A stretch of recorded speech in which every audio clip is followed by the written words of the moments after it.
Steel shapes steel. The spirit shapes the soul. HOI. Iron sharpens iron.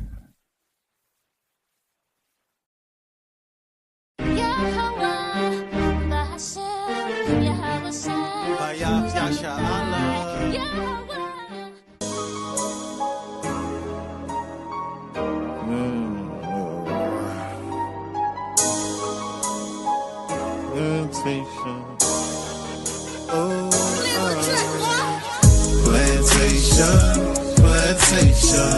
9 to 5 be the time I was wasting. Man, I feel like I need a vacation. Saving up for my resignation.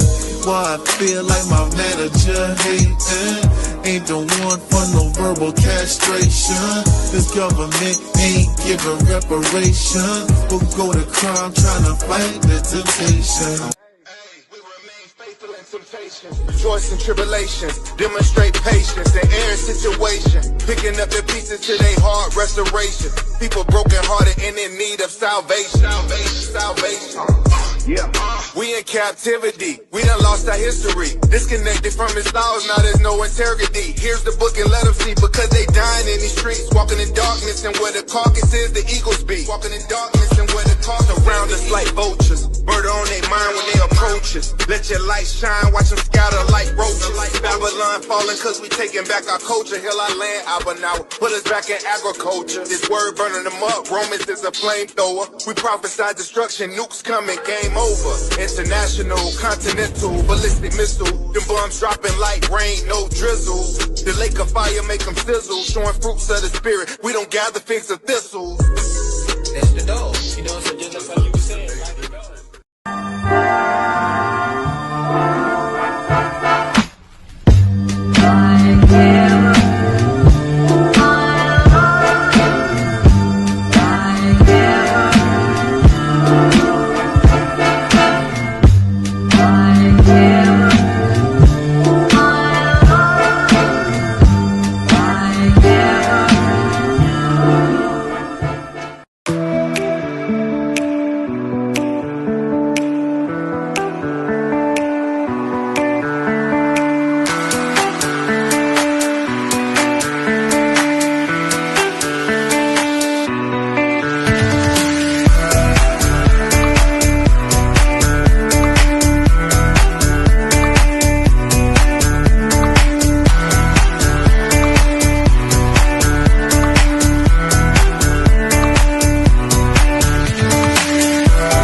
Hey, my name is Amani Bright Laws.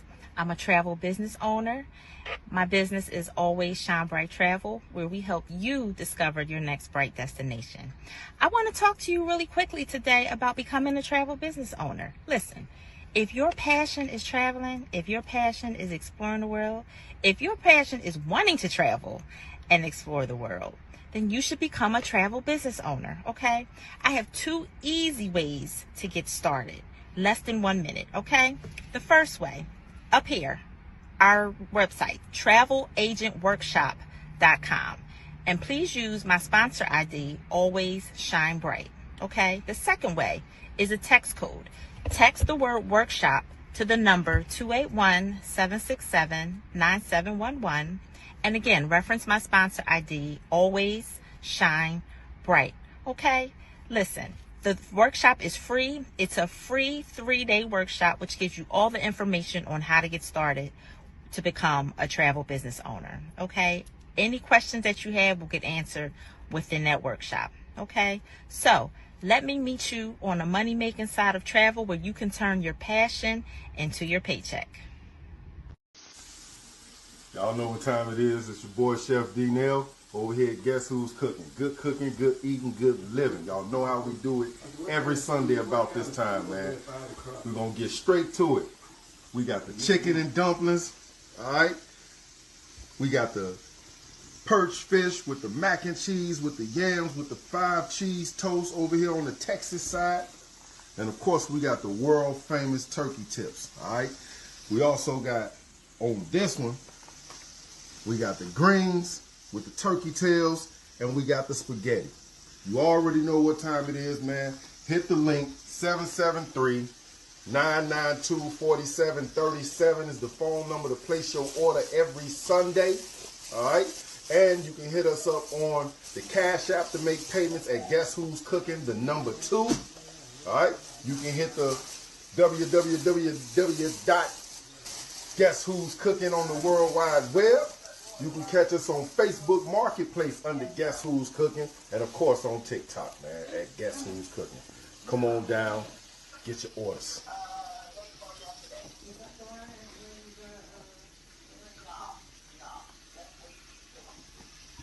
Give me shame, I give you peace from underneath. Give me mind and being light to reignite. Can you open up the doors to let me in? Can you open up the doors to let me in? You could put the hurt inside, don't top my head. As I sing the love inside from out my mouth. Tell me what you need to find. Tell me now. Tell me what you need to find.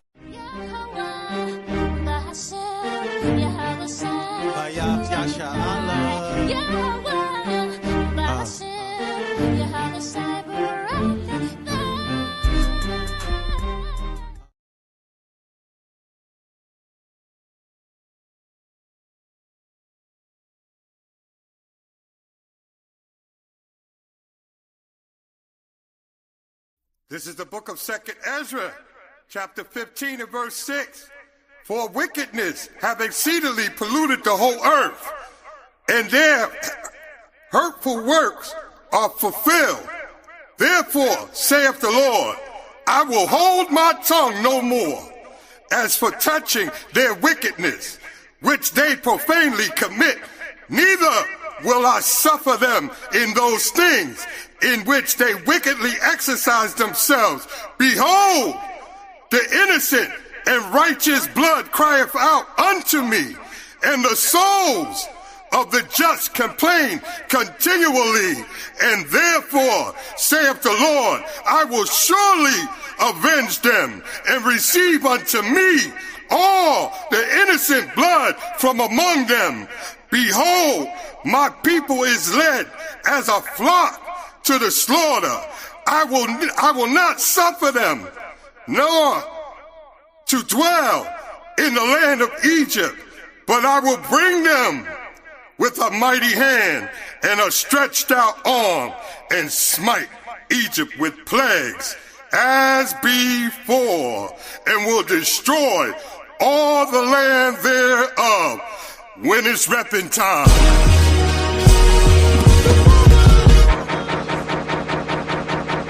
I get on extra grind. I get on extra grind. I get on extra grind. When it's repping time. When it's repping time. When it's repping time.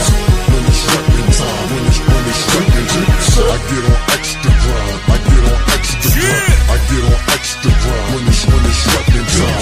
When it's repping time. All praise the Most High God, Yahweh. When it's repping time. When it's repping time. When it's repping time. When it's repping time. When it's repping time. When it's repping time. When it's repping time. When it's repping time. My higher now, he's giving me the extra power, extra hour. Cooking on the heat is up an extra flour. Righteous in your faith, yes, I'm a man of faith. Spirit hanging on while the body's up and into faith. The Howard shot isn't God of faith. Pastors are hallucinating, looking like it's with the A. We on the Howards and the Bowers with the Mac for real. Bible skills, touching up the mind like it's massive kill. Like the Howard shot, Judah we ain't for real. Jacob changing Esau out the wound and we drop his heel.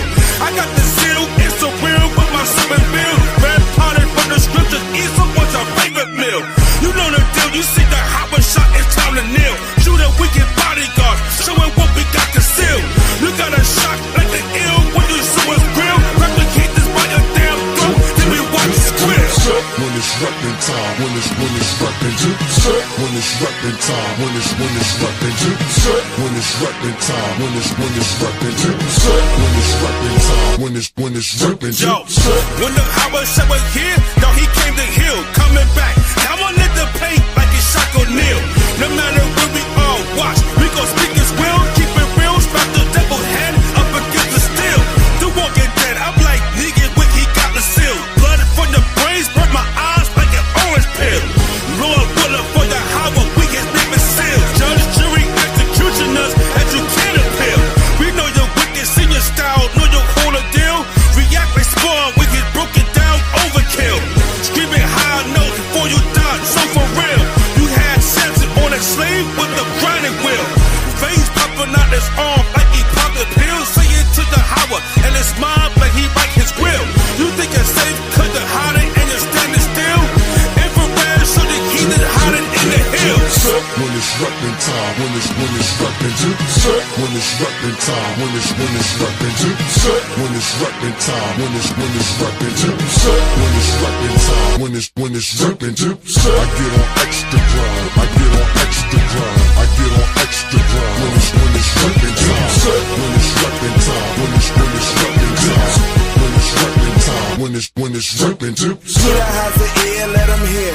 Repent, for the kingdom of heaven is near at hand. Real Israelites over here, we ready to take the land, and we still got next. Israelites with no fear, bringing out the truth. Those with eyes will see. So I look through real eyes and realize our fathers inherited real lies. The game got agents, players, and real spies and umpires. Calling strikes, get on the mic and slide. We dumping on them, ready, aim, fire. Nuclear fire, ready to rain on Esau.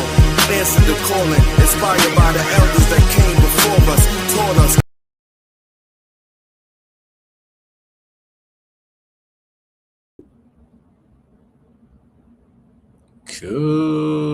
Cool. Yeah, that thing, that joint dump. You know what I'm talking about? Yeah. So all praise, honor, and glory to Yahweh Bashem, Mashiach, Yahweh Shai, Yahweh being the name of the Heavenly Father, Yahweh Shai being the name of his only begotten Son, who the world ignorantly calls Jesus Christ. Kom Yashala, rise Israel. Double honors to our elders. Waking up the lost sheep of Israel in these last days. All right. So let's get it. You know what I'm saying? Let's get this thing started. A lot of news, you know, the Wednesday wake-up call. We tie current events to biblical prophecy. All right. I mean, it's a lot going on. It's a lot. A lot of people getting exposed to, a lot of exposure. You know, people been saying that these things been going on. This government is wicked. The leaders of this world is wicked. It's written in the Bible. You can see it on the news. You can see how they move. And people are like, man, you crazy. You better go vote. You know what I'm saying? You better go vote. If you want to change things, you gotta vote your way out of this thing. If you've been reading them emails, you kind of realize that you can't vote your way out of this. This is it. This is they own every type of business organization you can think of. They own the textbooks that your children read. I mean, list the medical books. Unbelievable. Shalom, shalom, shalom, everyone. Before I go take it there, and we're really not touching too much on that. We touched on that last week. We'll get back to that. You know what I mean? But it's things that are coming along with the last days, like judgment. Okay? So let's first start with the Lord's Prayer in ancient Paleo Hebrew. This is the Lord's Prayer. You can find it in Matthew chapter 6, verse 9 through 13. After this, Slakia. Abanawa, Shabbat Shemayim, Quadash, Haya, Shemka, Yahweh, Malachbaka, Taba'a, Ratazayaka, Aya, Aisha, Baratazah, Kawa, Aya, Bashemayim, Natananawa, Lachom, Kau, Yawam, Wasalafnawa, Kabawafnawa, Kasalafnawa, Kabawafinawa, Wala'a, Dabenawa, Banasayin 1, Abal, Hawashinawa, Mayan, Rai, Kaya, Laka, Hamalakwa, Wa Allah, Wata Palaraf, La Walamyam, Aman. All right, let's get started. Okay, let's get started. All right. For this class is called Behold a Pale Horse. Okay, I'm going to be your host, Chaasdyah, HOI Philly, and my reader. You on, King? Might be away from the computer right now, but I'm here. God. All praises, all praises.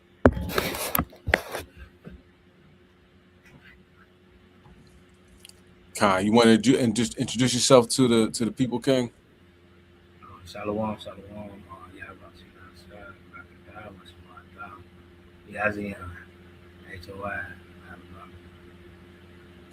All praises, all praises. All right, so let's get to it. We're gonna start with Isaiah chapter 33, verse 1. This first story is talking about Billie English. She got up there, I think it was like the Grammys or Golden Globes, I don't know, one of these idolatrous award shows, and she said the truth. She said, look, there's no illegal people on stolen land. This whole thing's wicked. This whole thing's diabolical. This whole thing's off. So Billie English, not I can't say I'm a fan of her music or even can tell you one of her songs. You know what I mean? Looked her up, as far as her ancestry go. I've heard of her before, but you know what I mean, I ain't big on that stuff. But she says she's like Irish, you know what I'm saying? So she's the Irish. And she said there's nobody, legal on stolen land. I'll say it. You know what I mean? Let them know what it is, Billy. But they turned on her immediately, like, you don't ever say that. You're not supposed to say that. They all know it's true, but you're not supposed to say it. You know what I'm saying? So Billie English was like, they said they called lawyers on her. They said, hold up. So since you said it, that means then you don't like your house. You don't like where you living at. We're going to evict you. You know what I'm saying? So, and the Most High talks about that. Let's bring that out, King, in Isaiah. This is the book of Isaiah, chapter 33, and verse 1. Woe to thee that spoilest, and thou waste not spoil, and the dealest treacherously, and they dealt not treacherously with thee. Salakia. So saying, look, destruction unto you that spoils people, ain't nobody bother you and wasn't spoiled. That dealt treacherously and nobody dealt treacherously with you. You know what I mean? Go ahead, King. That shalt be spoiled, and when thou shalt make an end to deal treacherously, they shall deal treacherously with thee. So the minute you stop being the demon devils you are, which is impossible, but the minute you hold up from doing that, you're going to get trashed yourself, okay? And Esau is aware of that, but at the same time, the Most High set up traps. He set up a snare. There's nothing they can do. It's like Pharaoh, hardening their heart, knowing it's only going to get worse. But they're like, well, we can't say we did anything wrong. We got to keep going the way we going. Do you know what I mean? So all praise to the Most High. He's bringing it. He's making them, come out with some level of truth, because you can't hide it. You can't hide. You see what ISIS is doing. You see they're taking people out of cars, taking people out of their house in their underwear and freezing weather, shooting Edomites in the face 3 times and shooting other Edomites nurses in the back 10 times and taking Hispanic tribes and Negroes. No, don't get it wrong. Don't think we immune to this. These are white supremacists. These are Klansmen. These are Proud Boys, skinheads, whatever you want to call them, all together in one conglomerate called ICE. So that anytime they get to oppress you and the president says, you can do whatever you want, I got your back, they're going to do it. So don't think it's not happening to us as well, right? Taking children and handcuffing them in at 4 o'clock in the morning in Chicago. The babies are in their underwear. Do you know what I'm saying? So Esau sees what's going on. The liberal Edomites like, yo, you're embarrassing us because we're trying to say Black Lives Matter, but at the same time, the whole world's looking at white people like they're the devil. It's not nothing new, you know. I mean, you can go back hundreds of years and hear the Native Americans say the white man speaks with a forked tongue, but the liberal Edomites are like, you know, it must be an embarrassment to come out. So I'm embarrassed. I feel white guilt for everything that's going on, but it's your people that's doing all this, right? So Billy English said, I'm gonna speak on it. All right, so let's check out Billy in the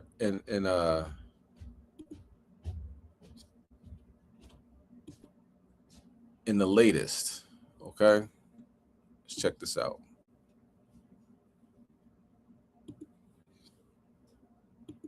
Billie Eilish's stolen land rant at the Grammys receiving pushback. Now a Native American tribe has a message for the singer about her multi-million-dollar Los Angeles mansion. Christina Thompson on the couch with me now. She's joining me for The Trend.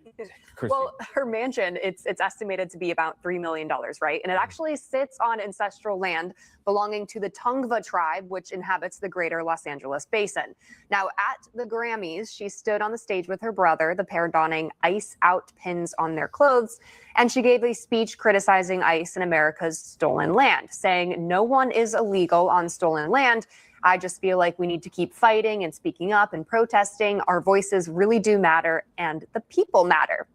The tribe says, yes, we do matter. They released a statement saying, as the first people in the greater Los Angeles basin, we do understand that her home is situated in our ancestral land. Eilish has not contacted our tribe directly regarding her property. Now, the internet was quick to connect those dots. I've decided today to move into Billie Eilish's $6 million Malibu beachside mansion. She announced today at the Grammys that no human being is illegal on stolen land. So I'm going to be making the trip to America. I'm packing my bags right away, and I'm looking forward to just taking possession of her $6 million Malibu mansion.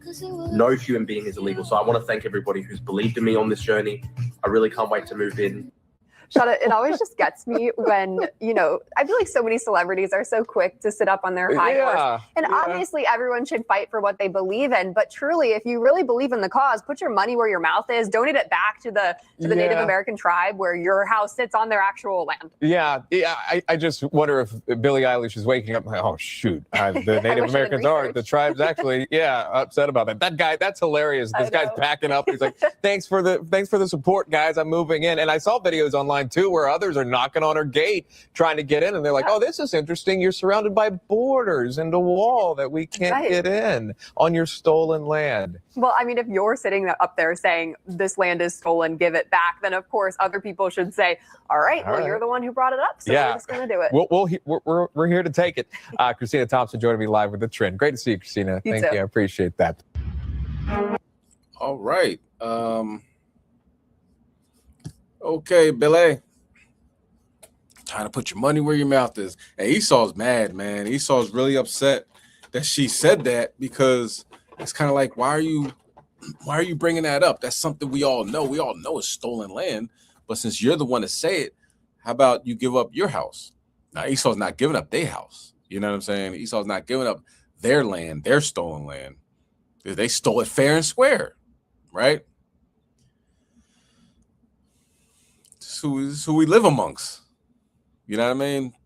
Pure evil. They all know where they're at. They all know how they got this place. You know what I mean? Rape, robbery, murder, lies, deceit, fraud, biological warfare, physical warfare, psychological warfare, every type of warfare you can think of. And it still goes on to this day.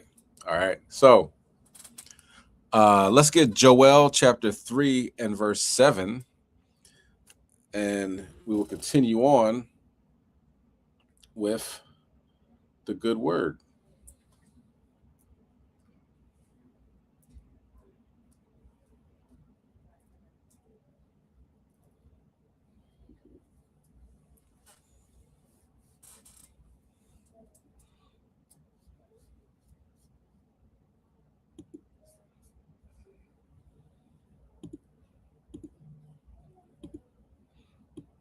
Okay, you're muted, 2K. This is the book of Joel, chapter 3 and verse 7. You have to say, Con. Con, you bring it out. Con, behold, I will raise them out of the place whither ye have sold them, and will return your recompense upon your own head. Con, because scriptures say, the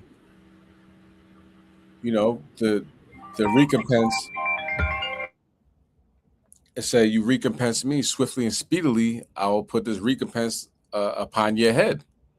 Do you know what I'm saying? And when Esau is saying, well, I apologize, I'm sorry. Most High don't need your sorry. You know what I'm saying? God doesn't need you to say sorry, because in reality, there's nothing these Edomites living today can do, because they have to pay for the things their ancestors did when we're coming out of the wilderness.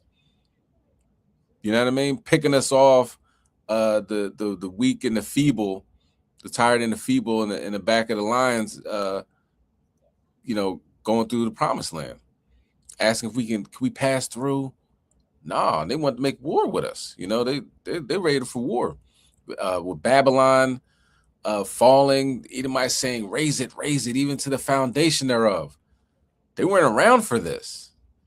You know what I mean? Physically. Of course, the apple doesn't fall too far away from the tree.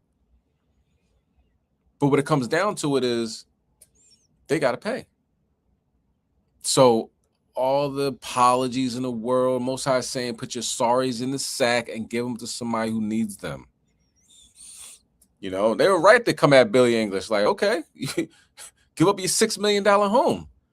Billy got quiet. Like, no, see, what I meant was, no. From the top to the bottom, to the vagabond Edomite on Skid Row, to Billy English in the $6 million house, you got to go. You're not supposed to be here. All right. So we see how and why judgment is coming to pass in America, while things are getting exposed. You know what I mean? All these celebrities that people got their pictures up on the wall, they idolize them, and Inside Edition and Hollywood, was it TMZ, and all these shows and all these magazines. Like, wow, I want to be like them one day. Did you know that they were eating the intestines of infants on yachts?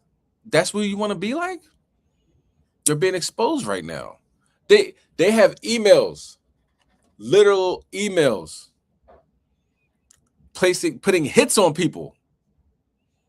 Like, you know what I'm saying? What is it? What's the name? Salakia. I'm gonna figure this one out. Some, like, they're extra weird, of course. You know what I mean? But it was something I just read that it was a celebrity's wife, who said, Woody Allen's wife said, can I get a soon-to-be corpse? I'll be here Monday and Tuesday. This is an email. I'll be here Monday and Tuesday. What food can I get? I want to get a soon-to-be corpse. What does that even mean? Do you know what I'm saying? Like, somebody I just want to unalive. We're going to do a sacrifice. This is how they get their, they pledge their allegiance to Satan, through death and destruction and scrape. I don't want to say so many words where the algorithm falls back, but this is what they do. and to children, and taking was it adrenaline or something out of the kids' mind. They make them get fear, and then they take it. Like, this is really totally left field stuff. But that doesn't mean it's not true, because we can read it through FBI redacted statements. Even imagine what the stuff is that's not redacted. Okay. So let's see what the Most High is doing, because this is, behold, a pale horse. It is destruction here, judgment, death. It's here. Okay. So it is best to get right with the Most High God. It is best to do the right thing at all times to the best of your ability, because judgment is here. Now, this is something we talked about. Let's get Samuel, 1 Samuel chapter 10, verse 5. Something we talked about last week. Current. You know what I mean? Talk about plane crashes. You go back to the Wednesday class last Wednesday. We talked about plane crashes, how this is going to be something that's going to be happening. And long and behold, plane crashes, right? One plane in Georgia ran into parked cars. It's on film. Another plane, I think it was in over there by China. I don't think it was China. Like Slovakia. 50 people were on board. I don't think anybody died, but that plane crashed. A few plane crashes happened during this week, and we're going to talk about the helicopter crash that happened probably like Sunday, the next day after we talk about it, Sunday or Monday. These things happen fast, and then we're going to talk about why. Go ahead, King, you bring it out. This is 1 Samuel chapter 10 and verse 5. After that, or when you have it, say come. Come, go ahead, King. It's just us. Come. After that, thou shalt come to the hill of Yahweh, where is the garrison of the Philistines.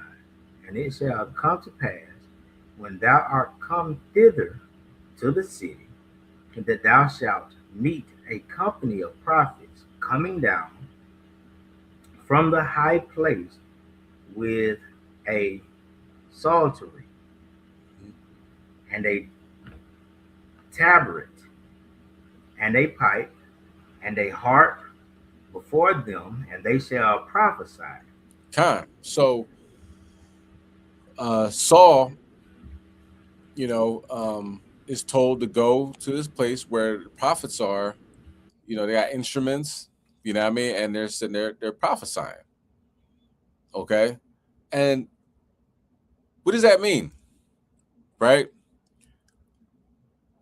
It's as simple as brothers getting together.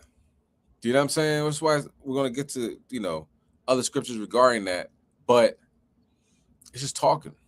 You know what I mean? Talking and through the Spirit. Go ahead, read verse 6.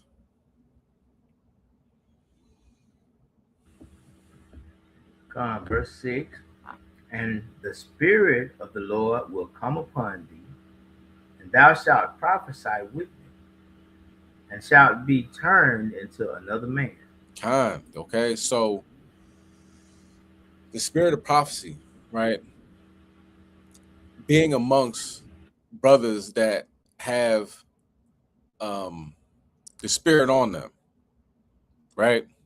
You'll sit there at a feast day, and brothers just talking, whether it be Passover or new moon, and brothers just talking like, you know what? It's probably gonna be a sinkhole that happens. Or like Brother Yatai, it's like, he's talking about a train wreck just out of the blue. Didn't take long. The train fell off the tracks, sent me the video, and I'm like, man, he was just talking about that. You know what I mean? So it's amazing, because when you follow the laws, statutes, commandments to the best of your ability, your prayers reach the heavens. So just talking about something, and the Most High says, you know what? Let's make it happen. In reality, it's the Most High giving the words. Do you know what I'm saying? Because who would think of something like that? It just flows. Turn into another man. All right, read verse 7.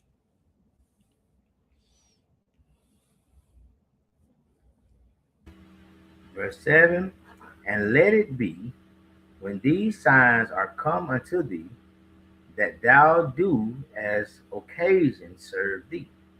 For Yahweh is with thee. Because God is with you. All right, now let's watch the next video, right?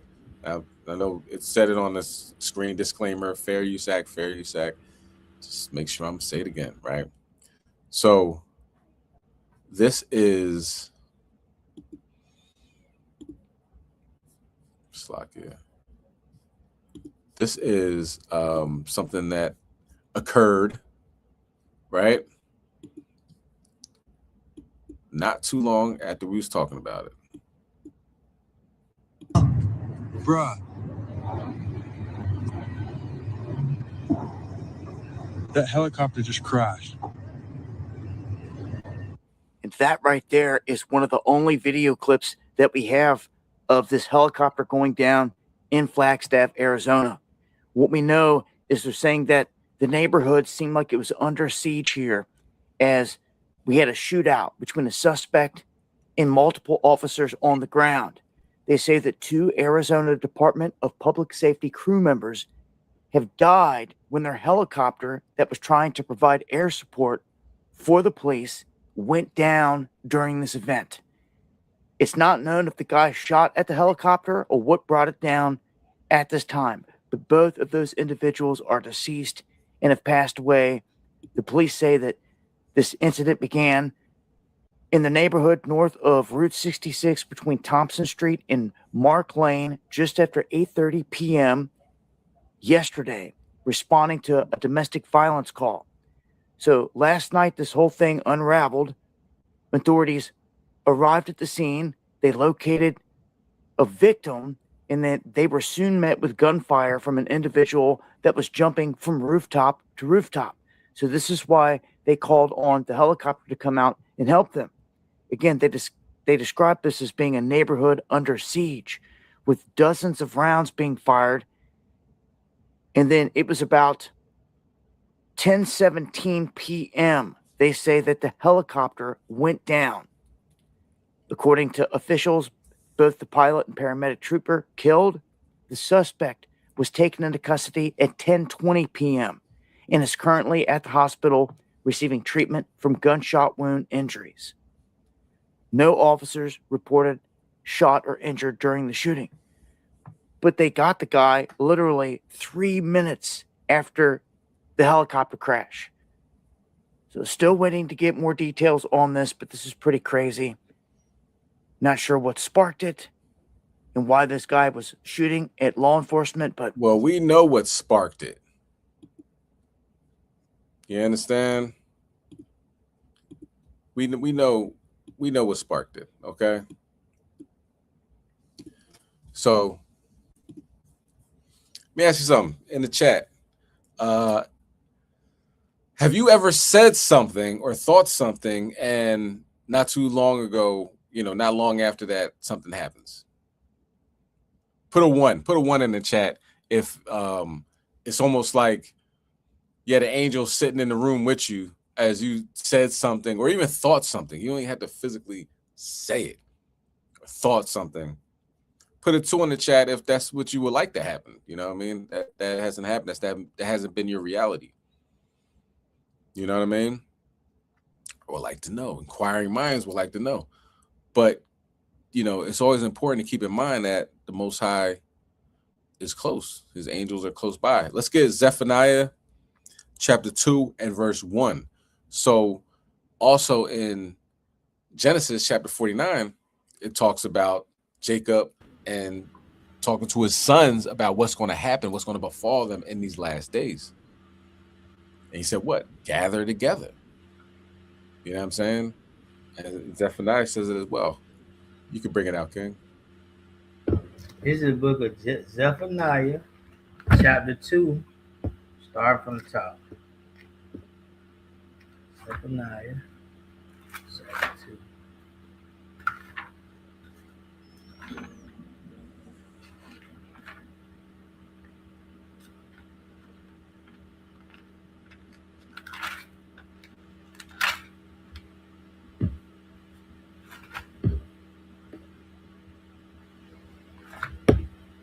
Yeah, forgive me. I'm still working on using my physical Bible.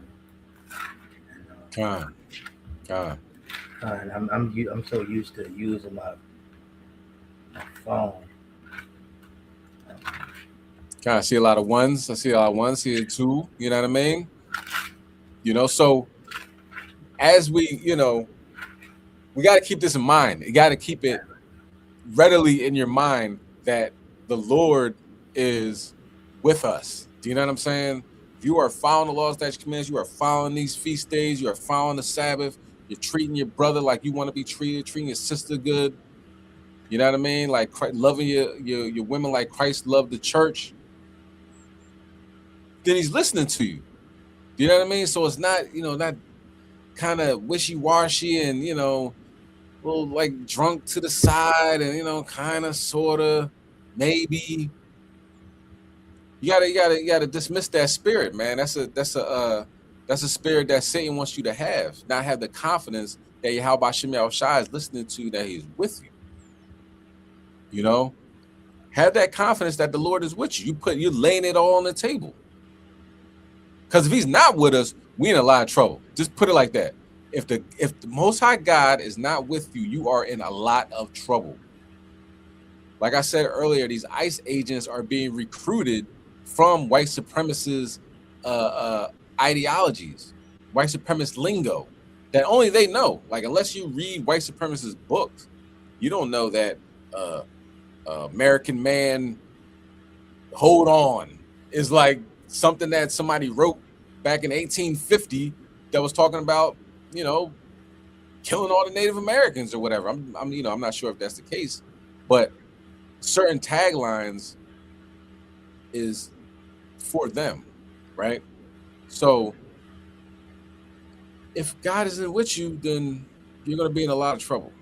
You know what I'm saying? So it's best really to examine yourself in these last days. The fact that you're watching this right now is a good sign. Of course, I'm sure we got our Edomites and other nations chiming in as well. But if you're a law-abiding Israelite, that's a good sign. It's a good sign that you're on the classes, you're taking notes, that you got your scriptures, you got your Bible open, you're reading your scriptures. Okay? Go ahead, King, you can bring it out. This is the book of Zephaniah, chapter 2, starting from the top. Gather yourselves together. Yeah, gather together, O nation not desired. So what we need to do is gather together. Get together, talk, prophesy. You know what I'm saying? Just like Saul was told to go amongst the prophets, bust it up. What's going on? It's just this regular conversation, but then that spirit hits, and then it just feels natural to let it to say that, to say this, so forth and so on. All right, let's go to Revelation 11 and verse 5. If you like what I'm saying, you know what I'm saying? If you hear me, maybe give me a like, comment, subscribe. Let's get them thumbs up. Am I lying? Because you have experienced these spiritual things. I know you have. I know you have been thinking about somebody and then the phone rings. Or did you get a text message like, dang, I was just thinking about you. It says, I was just thinking about you. That's some next level brain power, mind power that not everybody has. You know what I mean? Not everybody has it. It might be natural to you, but it's not to everybody. You standing there and then you feel somebody looking at you, turn around, somebody looks away real quick, or they're sitting there staring at you. How do you know that? Because you're special, okay? And if that doesn't happen to you, it doesn't mean it won't happen to you, okay? That's when we get into building up our spirit more, fasting more, okay? Fasting is important, okay? Reading the scriptures is important. You're not going to be able to sit there in this thing and just twiddle your thumbs and, good things happen. You got to get down to business, got to get down to work. Wait, can you bring that out? Revelation chapter 11 and verse 5. This is the book of Revelation, chapter 11 and verse 5. And if any man will hurt them, fire proceedeth out of their mouth, and devoureth their enemies. And if any man will hurt them, he must in this manner be killed. Khan. Okay, talking about the Israelites, northern and southern kingdom. You know what I mean? Fire coming out of their mouth, destroying people. Okay, with words and prayers. Go ahead, read verse 6. Verse 6.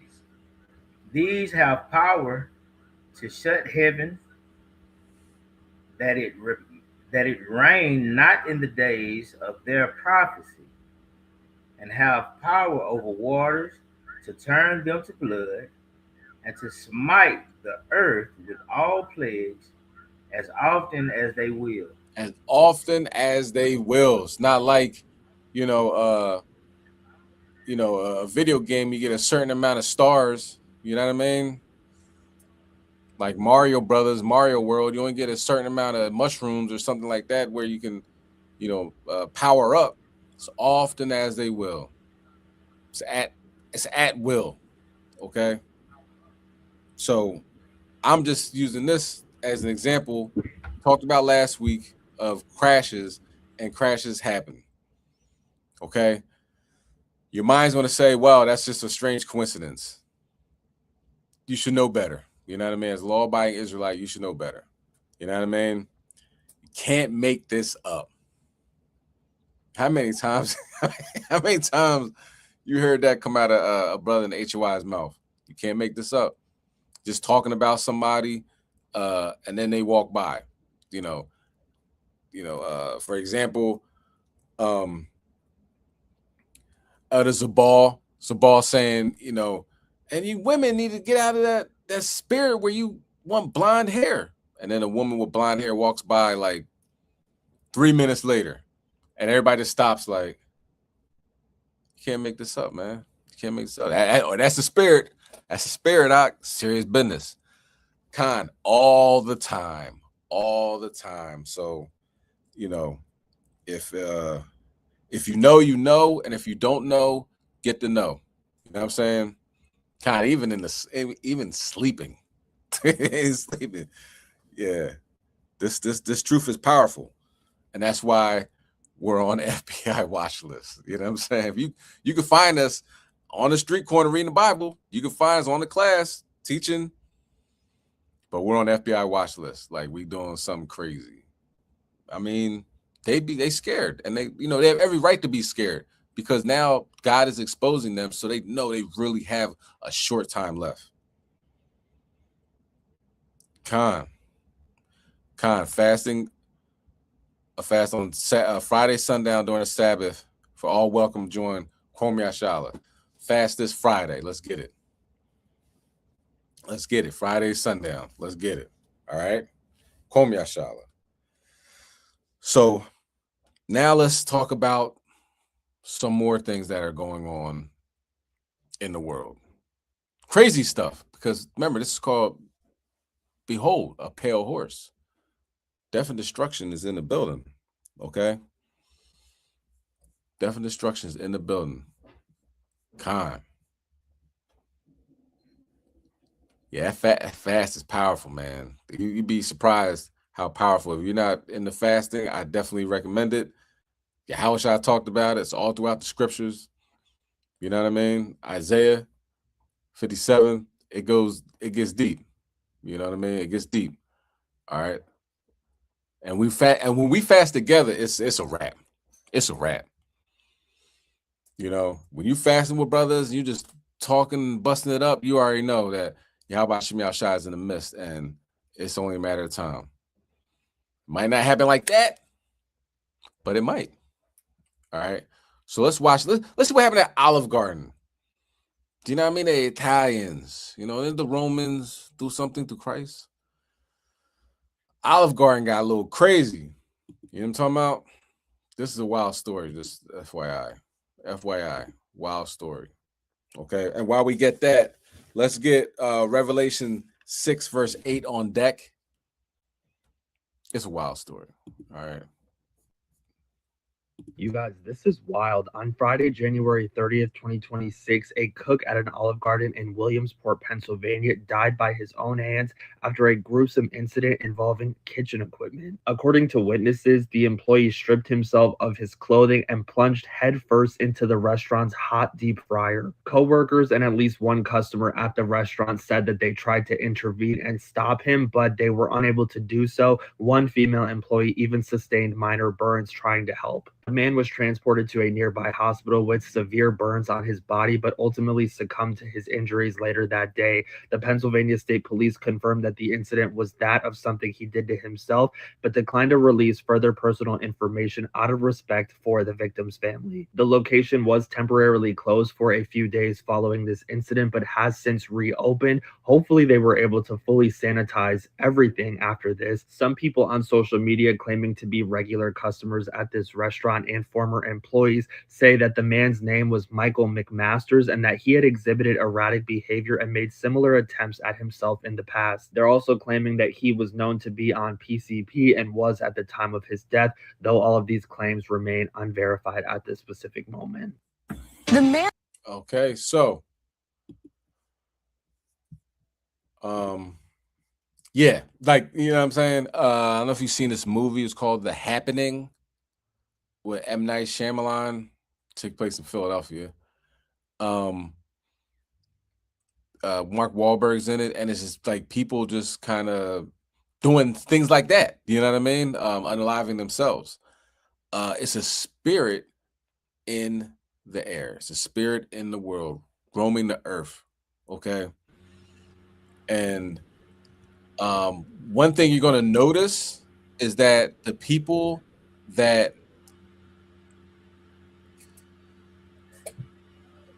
deal in a substantial amount of mental illness are going to flip the switch. You know what I'm saying? The Most High, you know, you'll have people that will be have spirits on them. You know, mental illness, and we're going to get to that. This is another video. It's a bit long. I'm going to try to fast forward it so as much as possible, but you get the full understanding that when people say, "Oh, that person suffers from schizophrenia, bipolar, borderline personality disorder, depression, anxiety," these are spirits. It's not the stuff that they're not, you know, they don't talk about in school. You know, if you go to you know, medical school, college, this, that, and the third, that it gets, the higher up you get in education, the less spiritual aspects are involved. They don't talk about it at all. You know, in fact, it's like a big joke. Oh, you believe in ghosts, or you believe in this, that you believe in that. So education and, you know, knowledge, they aren't on the same level. Okay. So, you know, we say it all the time, you got spirits out, you know what I mean? You got to get them spirits off. That's what fasting helps, you know what I mean? Get them spirits off. And it's not like something to be embarrassed about, like, I don't have spirits, or, you know, I don't want to talk about it. This, everybody deals with it. You know what I'm saying? It's not, you're not the only one, you know, but you have to actively pursue getting those spirits off you, because it can become a infestation. You know what I mean? You get worse and worse. You don't normally just get better. More spirits jump on you. You know what I mean? That movie Nefarious. If you've never seen that, it's a pretty good movie. And, you know, if you take time to watch it, you understand that whoever wrote that movie knew what they were talking about. You know what I mean? It's like, it starts with like an infestation, right? It starts with something small, like lying to your mother that you ate the last cookie. You know what I mean? It's just real small, and it gradually gets worse and worse. And now, you know, you get in trouble at school for using bad language, smoking cigarettes in the bathroom. You know what I mean? Just starting to rebel. They call it, you're rebelling, but it's spirits. You know what I mean? Sitting on top of somebody's shoulder, like, yo, let's smoke the cigarette. Yo, let's cut school. Yo, let's do this. Yo, let's do that. And it gets worse and worse and worse and worse. You know what I mean? And it's it can get ugly. Okay. That's why fasting and prayer help. Okay, fasting and prayer help. All right, let's bring that out, King. Revelation.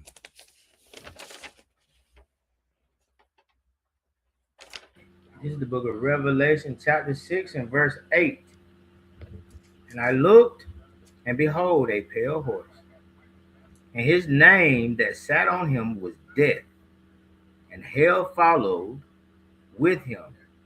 And power was given unto them over the fourth part of the earth, to kill with sword, and with hunger, and with death, and with beast of the earth. Khan. Okay, so this pale horse is coming. When it comes, it's coming by with death. Hell follows with them, giving power to kill, with sword, hunger, death. All right, it's coming with its destruction. Okay, this horse's the spirit is destruction. Okay, and when you see people putting their face into hot grease, taking their clothes off and putting their face in the hot grease, you just understand that this is where we at with it. All right, this is where we at with it. All right, so now let's get to First Ezra chapter 9 verse 7. And after this story, we're going to get into what is happening, because things are being shown on camera. You know what I mean? It's not just, a guessing game. This is what it is. This is what's happening. Okay. A lot of things are going to happen. More things are going to happen. I'm a firm believer in, 3-eye atlas that passed by Earth. Right now we're in, and it was having jet streams coming off of the object. We're in that jet stream. We entered that jet stream January 22nd. Now there's hypothesizing that, it's seeding, putting the chemicals coming off of it are conducive to life. You know what I'm saying? It's not a regular comet just floating through the sky on this crazy trajectory with jet streams coming out of it. It's really not. You know what I mean? So I hypothesize, and what I'm seeing is more crazy things happening, like what we just saw.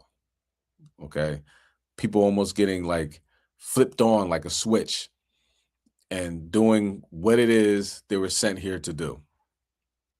Those who have ears, let them hear what the Spirit says to the churches. Go ahead, King. You can bring it out.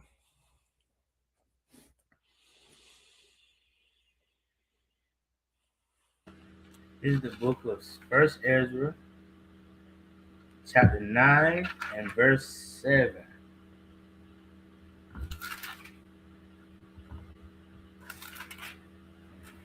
Chapter 9.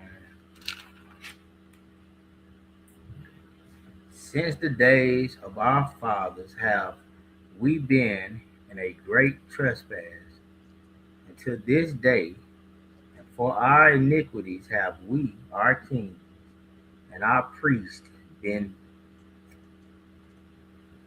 delivered into the hand of the kings of the lands, to the sword, to captivity, and to spoil, and to confusion of face, as it is this day. Slaki, is that First Ezra in the Apocrypha? You said Esdras. I thought you said Ezra. My bad. Con. So that's still a good scripture, because he deals, it's the same guy, you know what I mean, same person, but dealing in one thing that when we commit sin, Most High judges us, and one sin that Jake just can't get away from is them Edomite women. You know what I mean? There's a picture of a guy he's a basketball player on the Knicks. He's sitting there with his overalls, in like the plantation. He got his wife with him. Of course, she saw, and you know, when as soon as you see it, you're like, what is it, cosplaying as a runaway slave, and that's the master. His woman is the master's wife or the master's daughter or something. Just weird. You know what I mean? It's just weird stuff. And it's crazy how Jake, when he gets his millions of dollars, the first thing he does is like, I need my white wife. You know, what did Kanye West say? And when he get on, he leave you ass for a white girl. And he did that. He did that to the woman he was with. You know, it was Eve that he was with. He left her for like Amber Rose or one of them many Edomite women that Kanye got. And you see, he's all over the place. Do you know what I'm saying? Can't enjoy your billions of dollars when you all over the place. You know what I mean? Scattered mind. You know, so that's something that our ancestors have been dealing with a long time. You gotta leave her, man. You know what I'm saying? Walk away. Oh, I didn't know. Well, now you know. You know what I mean? Like the Most High winks at our ignorance. You know now you can't be with her.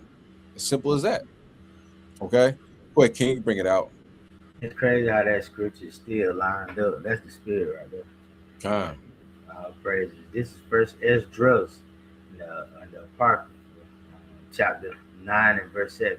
So Esdras arose up and said unto them, Ye have transgressed the law in marrying strange wives, thereby to increase the sins of Israel.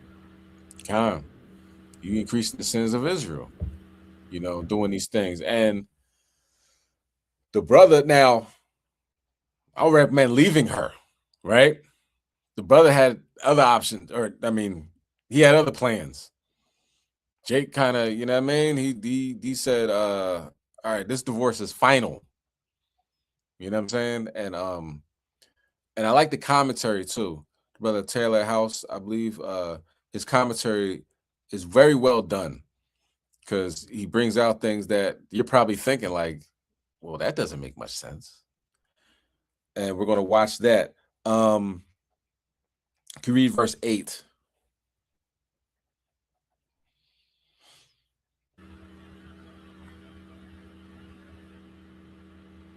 And now, by confessing, give glory unto the Lord, Yahweh, God of our fathers. Read on. And do his will, and separate yourselves from the heathen of the land, and from the strange women. Because we're a holy people, we're separate. We're not supposed to be like everybody else. Not supposed to want to be like everybody else. You know what I'm saying? Like, it will have you doing the weirdest things you can think of. And you're like, well, it's my wife. I might as well just try it. And you be going off. Okay? So, let's get this next one now. Of course, when I say separate, meaning leave. Put her away. This guy took it a whole nother level. Okay? And that's part of this pale horse. You know what I'm saying? Dude, he gonna tell you, man, I got multiple personalities. And one of them all them personalities going to jail right now. But he said, man, I'm never in trouble, and it just happened. So leaving is important. Just getting away. King, did you say something? Slack it. Okay. Let's check out this next video of this brother and a situation that transpired. Behold, pale horse.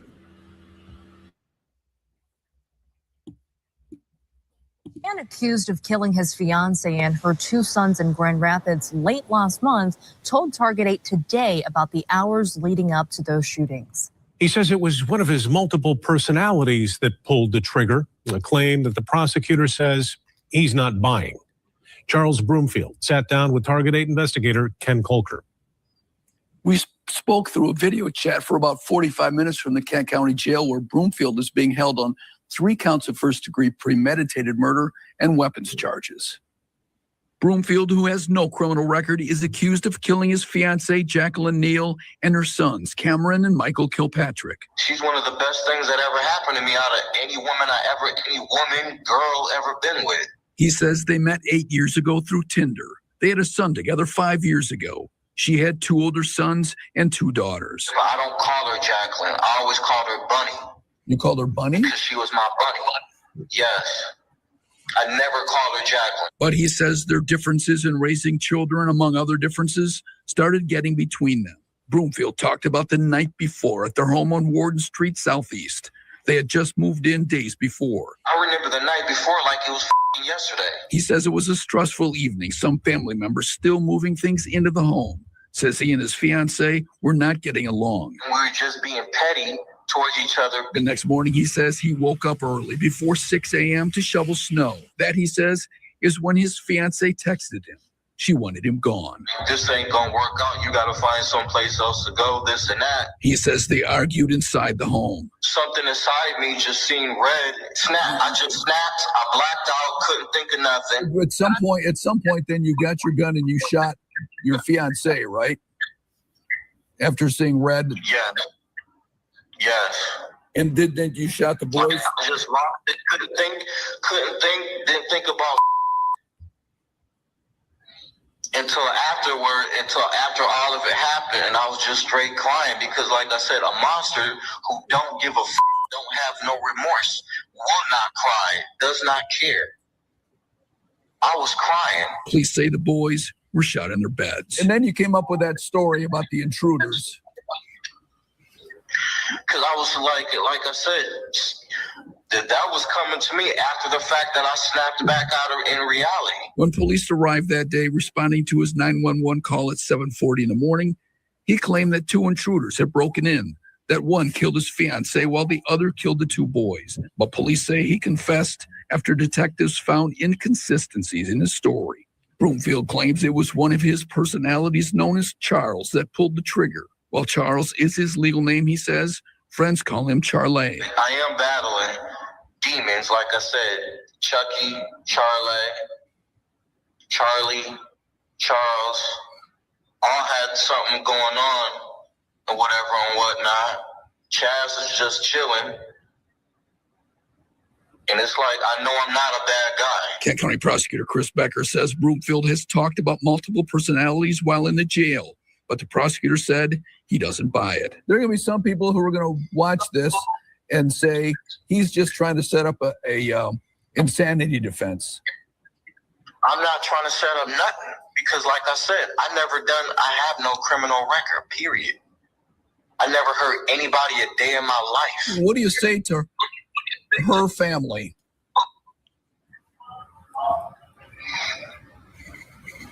Basically, none of this was supposed to happen, period. And I'm sorry to all of them. We reached out to the victim's family, but they declined an interview. A memorial service for Jacqueline Neal and her sons will be held at 11:30 Saturday morning at Remembrance Church. What a tragic situation. And I know Dr. Umar Johnson is rolling over in the backseat of that car in front of the FDMG school up in Delaware. I can hear him now. Brothers, we must stay focused. Brothers, we must stay focused. Black queens forever, snow bunnies never. Black queens forever, snow bunnies never. Peace and blessings, man. All praises due to the Most High. And I definitely had to chuckle when the brother said, I called her Bunny. And she was my bunny. He said that during the interview, and I wish I had that whole interview so we can kind of dive into the mind state of the brother who never had a criminal record. And it's always a question, right? If you talk to a woman and say a woman shoots her boyfriend or a woman just stabs her boyfriend, the question always comes, well, what did he do to her? And in this situation, I have to say, what did she do to him? These people were together for 8 years, even had a 5-year-old son together. And they're saying they just moved into that house. And they said family members were moving stuff into the house. Now, who were those family members? And then, so they said they were arguing, going back and forth, which a lot of couples do. But the next morning, after moving into that house, now, once again, there's not a lot of details on, who provided for the house, who paid for the house, who, put the deposit down. We don't know none of that. But she just texts him out of the blue that morning and says, nah, you gotta go. And as you heard the brother say, she was the best thing that ever happened to me. She was my bunny. I just cannot let this bunny go. And so he goes and shoots her. And then he shoots her 2 sons. Now, the 2 sons were not his. They were 13 and 15 years old. Then they had another son who was 5 years old. Notice he didn't touch his son. So he had some sort of, cognizance of, okay, well, this is my son. And so he went and shot those other kids in the bed. And then he made up a story and said that there were 2 intruders who broke in. And it gets a lot deeper. They said, he had a gun in the lockbox, and he said one of the intruders went and got his gun and shot the mother, and then another one came and shot the children. Here's another video. It's not as long, but it's going to give you a little bit more details before I come back with some commentary, because what is it? This man has never been in trouble. What makes a man slap like that? With the threat of losing, in his own words, his bunny. Just watch. The most serious charges alleged are capital life offenses. Tonight, a Grand Rapids man could face life in prison without the possibility of parole. Charles Broomfield is accused of shooting and killing his fiancée and her 2 children. Thank you so much for joining us on News Channel 3 Live at 6. I'm Jessica Harthorn. The 44-year-old is now facing several charges tonight, including murder, after appearing in court today. News Channel 3's Autumn Pitcher has the latest on this disturbing case.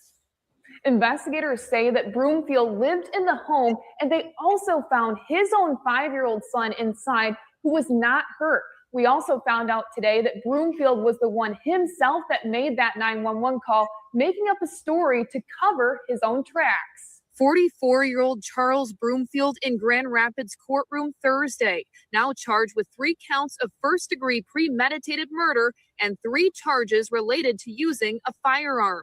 After a lengthy interview with investigators, Broomfield admitted to killing his fiancée and her 2 sons, but in court Thursday, he was hesitant. Do you understand that charge and the maximum possible penalty? Police say Broomfield shot and killed the 3 in this Grand Rapids home Tuesday. The victims identified as Jacqueline Neal, 13-year-old Michael Kilpatrick, and 15-year-old Cameron Kilpatrick. Their family members sat quiet in the courtroom. Court records reveal Broomfield also lived in the home and was the one who called 911. The records detail he was crying and telling dispatchers that 2 people had broken into his house and that he heard gunshots. When officers arrived, they found the 44-year-old in the living room near Neal, who was laying on the floor dead. Investigators also say Broomfield's 5-year-old son was in the home but wasn't hurt. Early on, investigators discovered inconsistencies in Broomfield's story. Officers found no footprints in the snow leading up to the house that would indicate 2 suspects entered. Broomfield stated he called 911 shortly after the incident, but medical personnel on scene stated the victims had been dead for almost an hour. He has no criminal record, the judge denying his bond. The most serious charges alleged are capital life offenses. I do believe that that poses not only a risk to public safety, but also a risk of flight. Court records do not suggest any motive for these killings, and Broomfield is scheduled to be back in court on February 10th. In Grand Rapids, Autumn Pitcher, News Channel 3. and they're saying that they don't have any motive for him, but his motive is clear to me, that his heart would just not let his bunny go. Once again, what makes a man who's never been in trouble snap, as he said, and kill this woman whom he had a child with as well, had been with for 8 years, and her 2 sons. Once again, there's you know, no reason for that, not in no way justifying anything. But you know, there had to be some, you know, I don't know their personal relationship. You know, sometimes there is, you know, some manipulation. I just listened to a segment about being a stepfather. You know, being a stepfather is a thankless job, some say, where there's not a lot of benefit to it. And, you know, sometimes, you know, that stepfather role can be a little bit stressful, a little bit disheartening. So, you know, I don't know if the kids kept telling them, "You not my daddy," or, you know, making I don't know, you know, but what I do know is that this brother who's never been in trouble ended up killing his bunny, from his own words, his bunny, because she may have not wanted to be with him any longer. And this is not the only story. There's another story that just came out.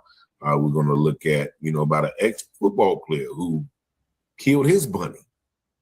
And so this is a phenomenon that's going on where, you know, our brothers who, you know, are entrapped in, you know, a snowstorm, so to speak, are, you know, trying to find their way out. And, you know, a lot of times they're finding their way out to their own detriment and the detriment of, you know, their significant other. But y'all let me know what y'all think about this video. Yes, trying to get out of a snowstorm, right? And speaking of snowstorm, right? It's snowing outside. It got a 13-year-old and a 15-year-old. If y'all don't get out there and shovel that daggone snow, that's enough to, you know, cause emotional distress. You know what I mean? One thing they did say is that the child rearing, you know what I mean, was an issue. You know what I mean? How the children are being raised. You know, that was part of the argument. And it could look like his child. Do you know what I mean? Like he's 5 years old, and you know you're doing this because trust and believe the way she was raised and the way he was raised, 9 times out of 10 are totally different. You know what I mean? If you've ever been in spent any significant time around a white family, you can see that they act different with their parents than how we act with our parents, and vice versa. Mom, stop being a bitch. You know what I mean? Like, whoa, you allowed to say that? Excuse my language, everyone. I apologize, but that's how you be like. Are you allowed to say that to your mom? F you, mom. You know, and who knows? Those at that age, those and at the 15 and 13-year-old were at the cussing out mom age. Like, yo, you can't take that. You can't. You know, I'm about to whoop on him. Like, no, it's okay, Johnny. He's upset. You know, let him cool off. He'll steal my car, and when he gets back from partying for 3 to 4 days, then you know we'll work things out. That could have been a very well possibility because he did shoot them kids. You know what I'm saying? Those 2 boys from the previous marriage, they ain't make it. You know what I mean? So. To be a fly in the wall, I'm sure you would get the reasons behind it. But overall, we know that, you know, the Most High is placing judgment on this earth. And he said that the man's foes are going to be them of his own household. You know what I mean? He didn't come to send peace, but a sword. You know, so be the mother-in-law versus the daughter-in-law. You know what I mean? Division in the household. And that's what we just seen in that last clip. Okay. So behold a pale horse, death is out there. All right. Death and hell is following with him. Let's go to the next segment, right? And this is going to be important. This kind of ties things in, if you will, right? This is going to tie things in, you know, from the outside looking in, from the carnal mind. It's like, oh, the brother just snapped. You know what I mean? From the carnal mind, the guy didn't want to work at Olive Garden no more, so he put his head in the deep fryer. That's carnal mind. Spiritual minded as what is going on? We have things on tape. You know, let me just get a disclaimer.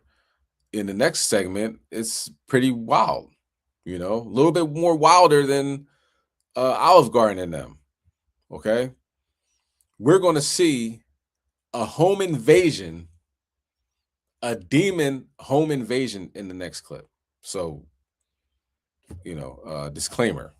Okay, and then after that, time permitting, it's pretty good to make pretty good time.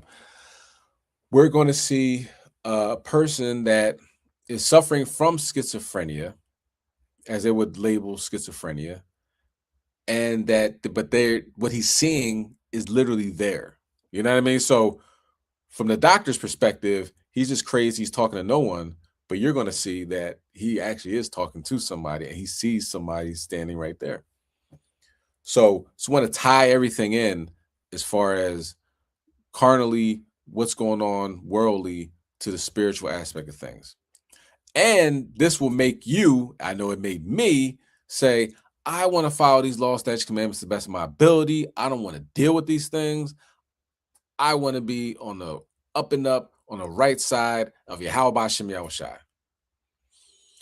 You let me know in the comment section if this makes you want to be on the right side of Yahweh Shem Yahushai. Or you could say it's AI. Take your pick. So let's get Job chapter 18, verse 11. It is terrible. This is the book of Job. Job, right? Khan. This is the book of Job, chapter 18 and verse 11.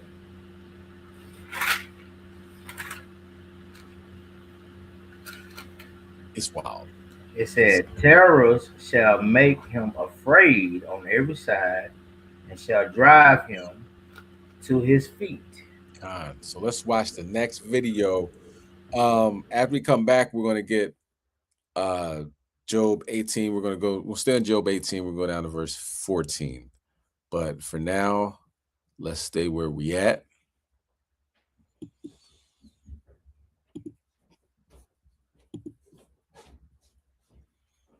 A demonic home invasion. Imagine that. Slakia. Hiding inside a room when their house alarm starts to go off. I'm recording. Slakia, let me check if I can bring this back. In the following video, two sisters are alone at home, hiding inside a room when their house alarm starts to go off. I'm recording. Do you hear that? As it seems, someone had entered their home. Their security camera shows the front door open, suggesting that someone did in fact break inside. But what's strange about this is that when they replay the moment the door opens, no one is seen. It just seemingly opens up all on its own. Now at this moment, the two sisters didn't see how the door opened up. They just saw that the door was wide open, and it doesn't help that they just heard a police siren outside their house. But as if the situation couldn't escalate anymore, this happens. What is it?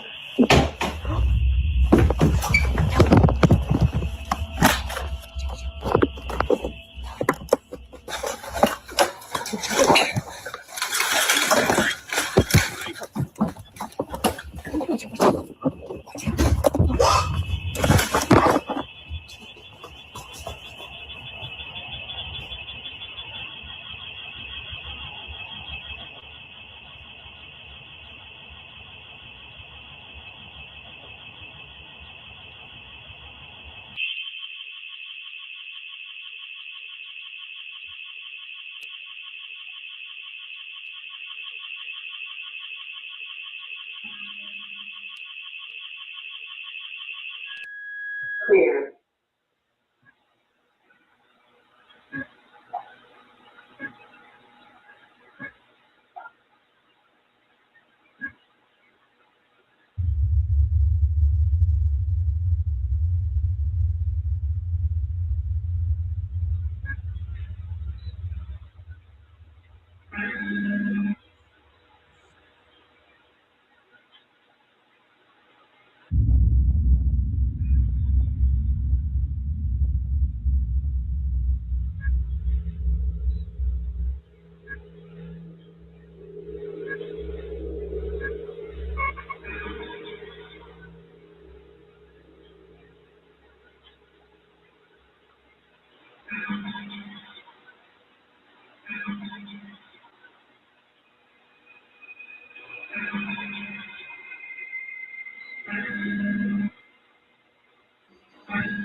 As it seems, another presence had been inside the home, though not the kind they were expecting. Both sisters initially thought a person had broken in, but upon watching the footage and seeing the small, shadowy figure dashing past the camera, they knew that this was something else. Whatever this was doesn't appear to have any discernible features, and it doesn't help that it moves exceedingly fast before disappearing out of nowhere. The fact that it just moved so quickly, but then like the motion capture camera didn't see that shape, and like when it was Even the camera seems to have trouble identifying the figure. There's moments when it passes by and no visual tracker appears around it, but then strangely, at times, the green box appears in a dark room as though something was being detected. Never before has the camera done this until tonight when the door opened by itself. front door opening on its own. That closed. We closed that door. And I mean, this house is like brand new. Like it's not old or like anything. Yeah. Considering that all this activity was preceded by the door opening, they believe something paranormal had forced its way in, which makes you wonder about the video from early on. Could it be that something supernatural had opened the bedroom door at the beginning of this video? Or was it simply due to something else? After watching the footage, it's hard to say what exactly occurred. Just what exactly was the camera picking up that night?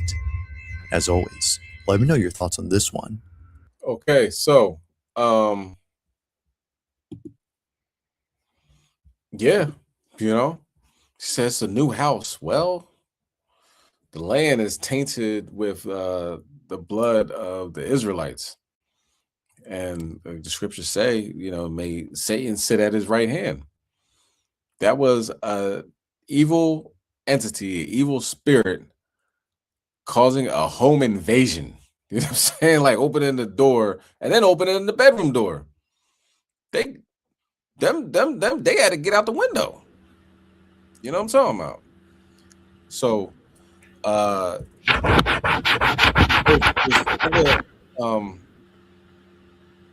there are other videos. I don't know if I played it on a Wednesday class, but it's another video where somebody was experiencing a bunch of you know, spirits, you know, coming in the house and causing trouble and this, then the third, you know, moving things around, da da da.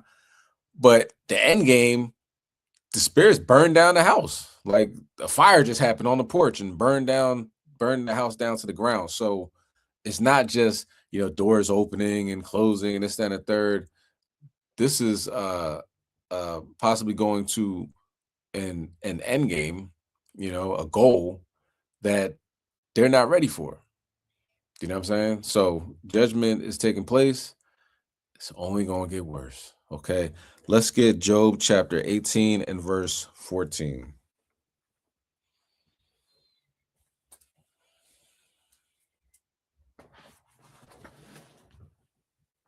You're on mute, King.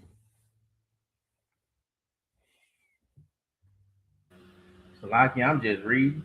This is Job chapter 18 and verse 14. His confidence shall be rooted out of his tabernacle, Salaki, and it shall bring him to the king of terrors. So it's confidence. You're jumping out of your house. Do you know you're jumping out of your window? You know, your confidence is gone, it's shot. How do you had to go back in that house? You know, it's a new house. Obviously, you just got bought. What, are you gonna move? You know, gotta wake up, go to the restroom at 3 o'clock in the morning. That thing's still there. And I don't think it was just one, because as you see in the motion camera going back and forth, upstairs, downstairs, like that like Legion done moved in. Confidence is gone, you know. All that tough talk, pull yourself up by your bootstraps. You know, I'm not my ancestors. You know, I didn't own any slaves. All that confidence is shot. You know what I'm saying? And then when they go into the kitchen, they happen to just go into the kitchen and all the burners are on and all the drawers are open, you know, and the chair falls, you know, flings out and almost hits him in the head. Man, listen, ain't nobody gonna buy that house either. And then they try to leave to go to another house, and then it follows them to the other house. This is what's going on. Okay, can you read verse what's that? 15. Verse 15. It shall dwell in his tabernacle, because it is none of his. Brimstone shall be scattered upon his habitation. You know, that joint gonna burn down now. That's what it is. It's just this the way things are going, you know. You're gonna have to deal with it. Now the next one, let me see. Not bad with time. It can get kind of lengthy. This one I might fast forward, just FYI, but I want y'all to see this as well because it shows that the so-called mental illness and the spirit world are pretty much simultaneously hand in hand. Okay. All right, so let me put it on the next. Like I said, you know, I might have to fast forward some. Here we go. Night, a team of paramedics.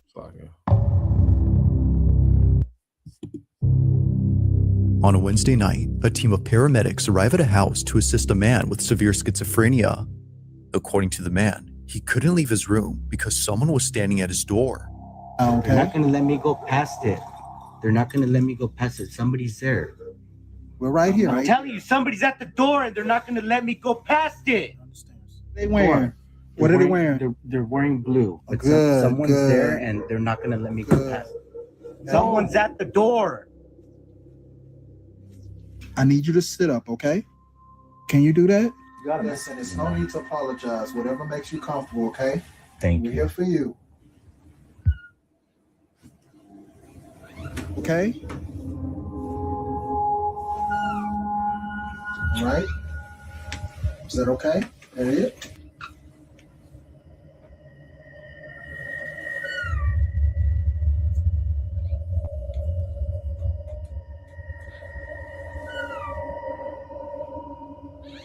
Is that it? Are you okay?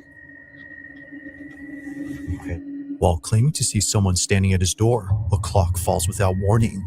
Now, the possibility of this being a coincidence isn't entirely ruled out, but when you consider the fact that the clock was securely mounted on the wall, well, things get very strange. Now, aside from the clock falling, there's something else in this video that was recorded, and it has to do with this doorway. 23-year-old Cass, the man undergoing psychosis, is a diagnosed schizophrenic who in a short video says this. Schizophrenia, you probably are not crazy. We're not crazy. People that have schizophrenia are normal people. My most common hallucination is seeing a shadow figure in doorways, like in any doorway. So think of any doorway in your house. My therapist and I do something called visualization dismissal. So I open and close the door repeatedly, and that kind of like scrubs away the shadow figure. Although he wasn't seeing a shadow figure this time, he was seeing a man. And this man just so happens to be the same thing that his girlfriend saw 2 years ago in their old home. Keep in mind that Cass's girlfriend doesn't have schizophrenia or any condition that causes her to see things that aren't there.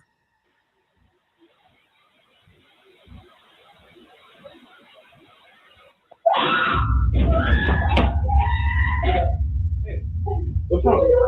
What? What?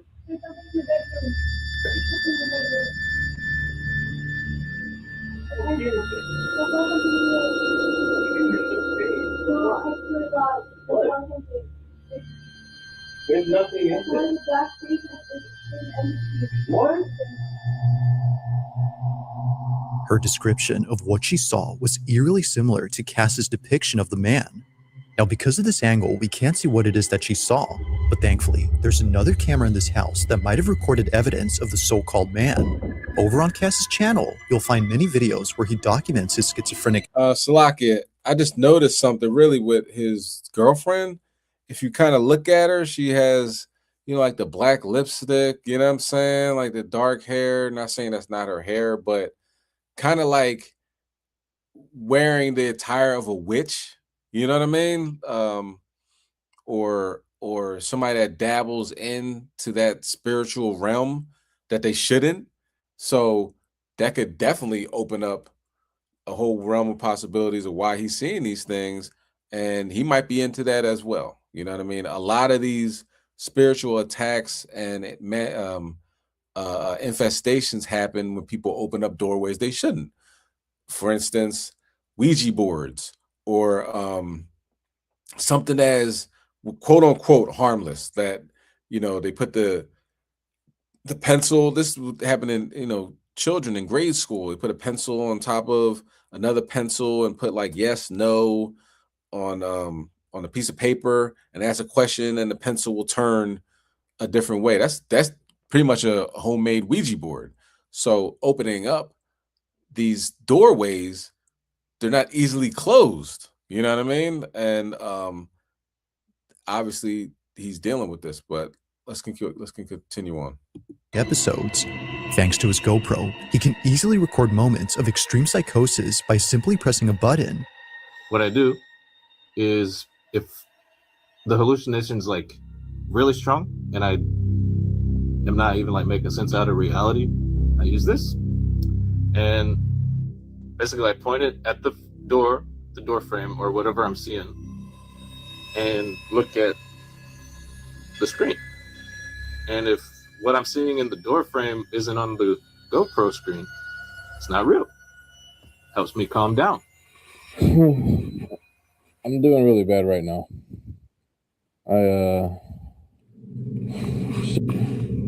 However, there's one video on his channel that's completely different from the rest. While talking to an hallucination, he captures this. You always say the same thing.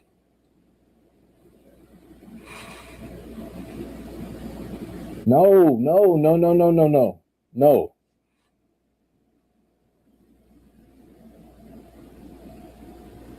Quit it.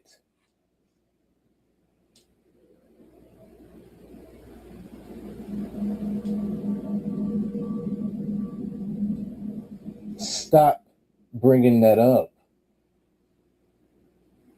Stop saying that.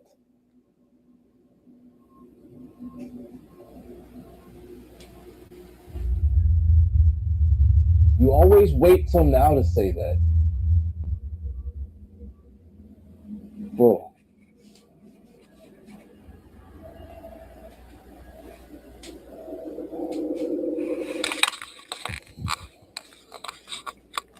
Alexa, light on.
Cass couldn't tell if what he was seeing was real, so naturally, he walks over to the other curtains to do his usual technique and tries to get rid of this so-called delusion.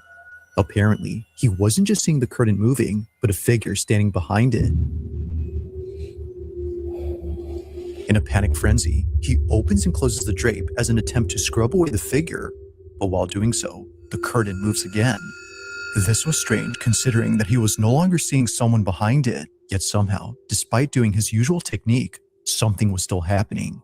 But as if that wasn't creepy enough, the whole drape begins to lift upwards. It appears to go up entirely before dropping to the ground. If seeing things in doorways didn't already freak him out, then surely this has. Now to this day, watching this video freaks him out. Okay, so as you can clearly see, the spirit world is a lot realer than a lot of people give it credit. So opening up doorways, bad things can happen. You know what I mean? And you know, you would like to have the evil spirits far, far away from you. Like Job had a hedge around him. You know what I mean? If you read in Job, the 4th chapter, he's seen the spirit, couldn't discern the form of it. You would like to have the angels encamped around you, right? So following after the law, statutes, commandments is a huge benefit. It is a win-win. You ain't got to deal with things like that. You know what I mean? Don't get me wrong. When you're in this walk, evil definitely tries to get at you. You know what I'm saying? But we have ways to combat that, right? Fasting, prayer, you know, lighting your incense, you know what I mean? Your frankincense and myrrh, and you know, to cleanse your house. Okay. All right. So they exist, and you know, like I said before, that Edomite's house might get burned down. You know what I mean? By evil spirits. Okay. So go towards good, go towards the angels, and away from evil. No Ouija boards, no somebody was telling me they had like, it's like metal rods and they cross if you're, you know, if spirits near you and everything. Stay far, far away from stuff like that. Tell your children to stay far, far away from it, because you might be, I'm an Israelite, everything's good, da da da. And you're raising a child that might see it on TikTok. You got a new TikTok, find out what a spirit is challenged, and they do it in their room, not knowing no better, and just open up a whole portal, and then your house got cold spots and doors opening and closing, and you know, legions trying to set up shop. Okay. All right. Next segment called Visions of God. 2 new videos came out. And we're going to check them out, of so-called UFOs. Okay, let's get Ezekiel chapter 1 and verse 1. Because Ezekiel, when he was in this captivity, he saw what? Visions of God. All right. This is the book of Ezekiel, chapter 1, starting from the top.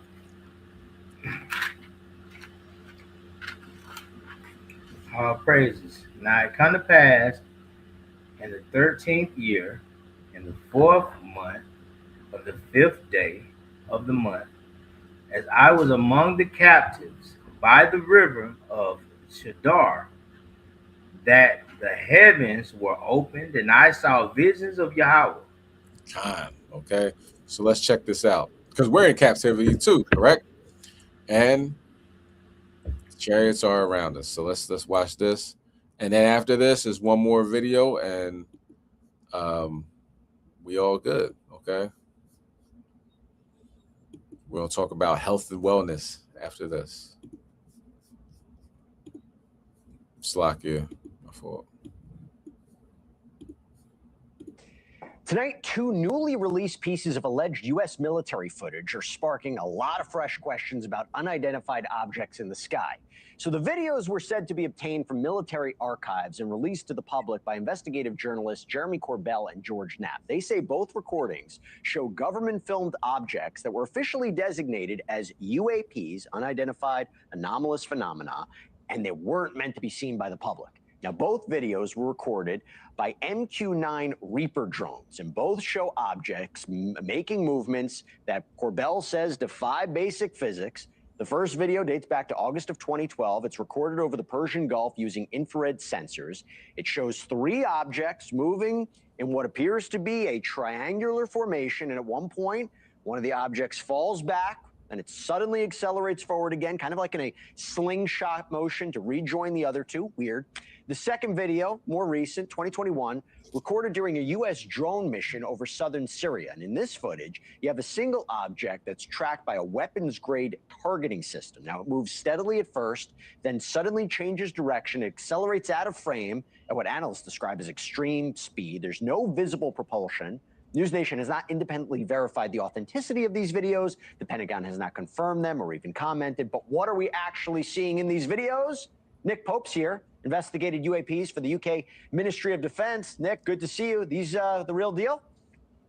Yes, I think so. Jeremy and George, the journalists concerned, have a proven track record of getting authentic Pentagon footage into the public domain.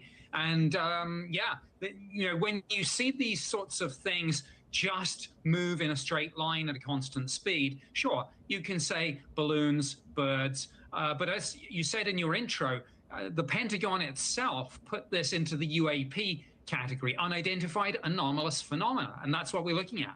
Okay, let me ask you the million-dollar question. Is this a piece of technology, advanced technology? I mean, we're talking about 2012, we're talking about 2021, or is this something else? Is this from, extraterrestrial?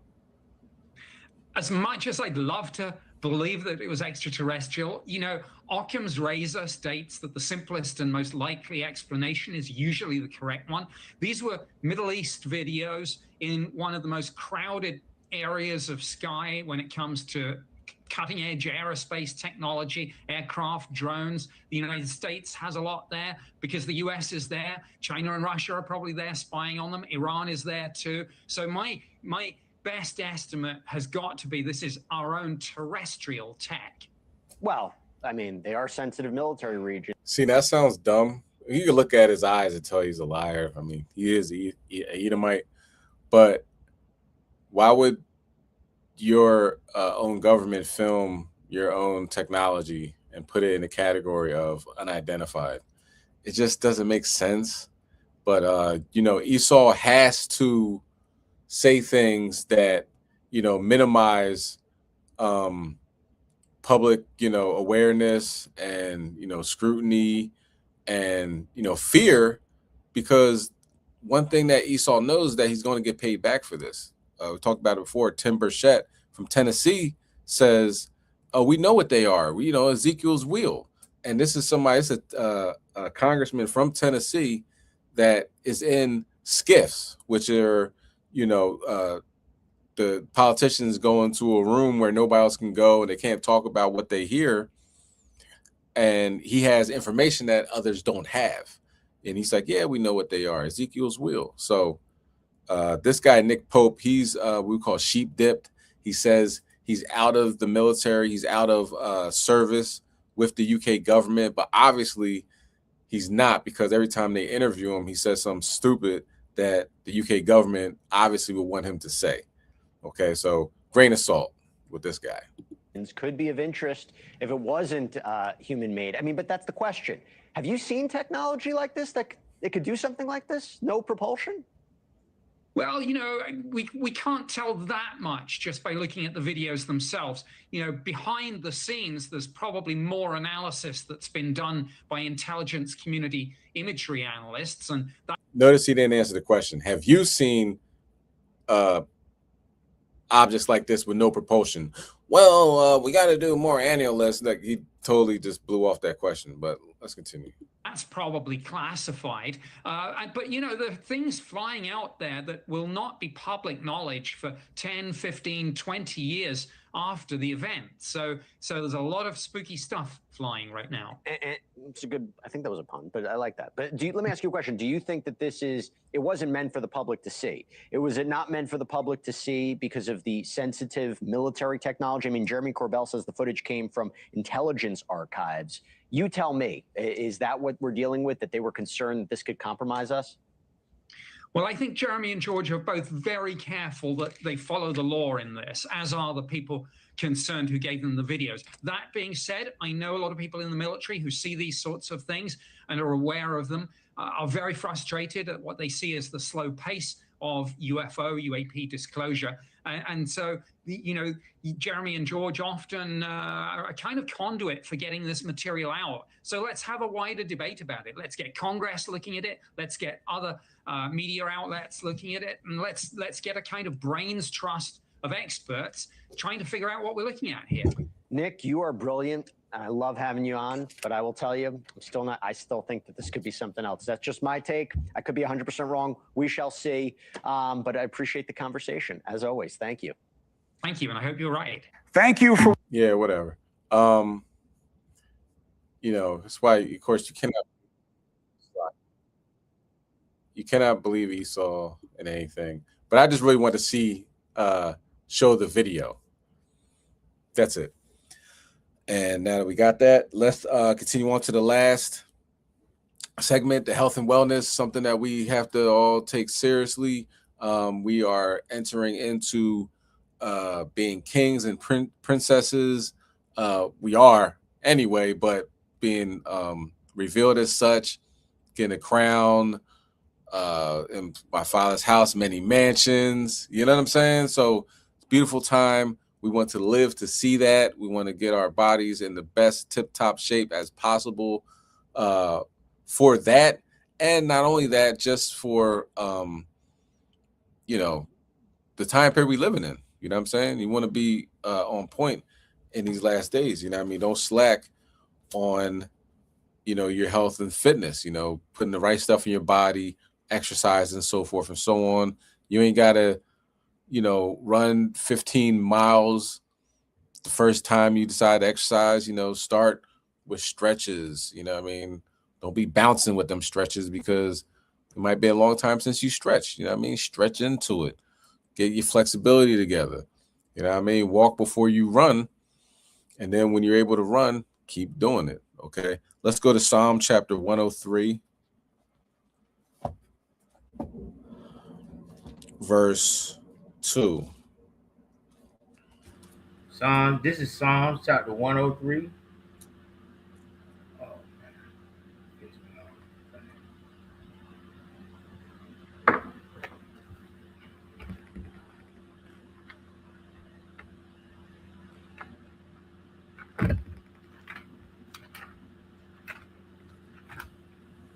This is Psalms 103 and 2.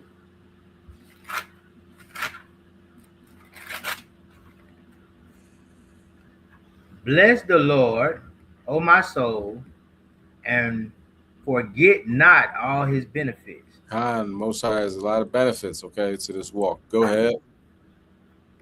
Who forgiveth all thine iniquities, who healeth all thy diseases. Forgiving your iniquities and healing your disease. The best thing, this is the flesh we living in. But the one thing about the flesh and this body is that it always tries to get to a balance. It always tries to get, not too high, not too low, into a state where it can heal itself. And that's what we should be aiming for in the things that we eat and the things that we do. Okay. And we're going to talk about that next with working out during fasting. Okay. Let's also get Romans 12:1 on deck. Okay. And right now we're going to look at the next video regarding fasting and working out.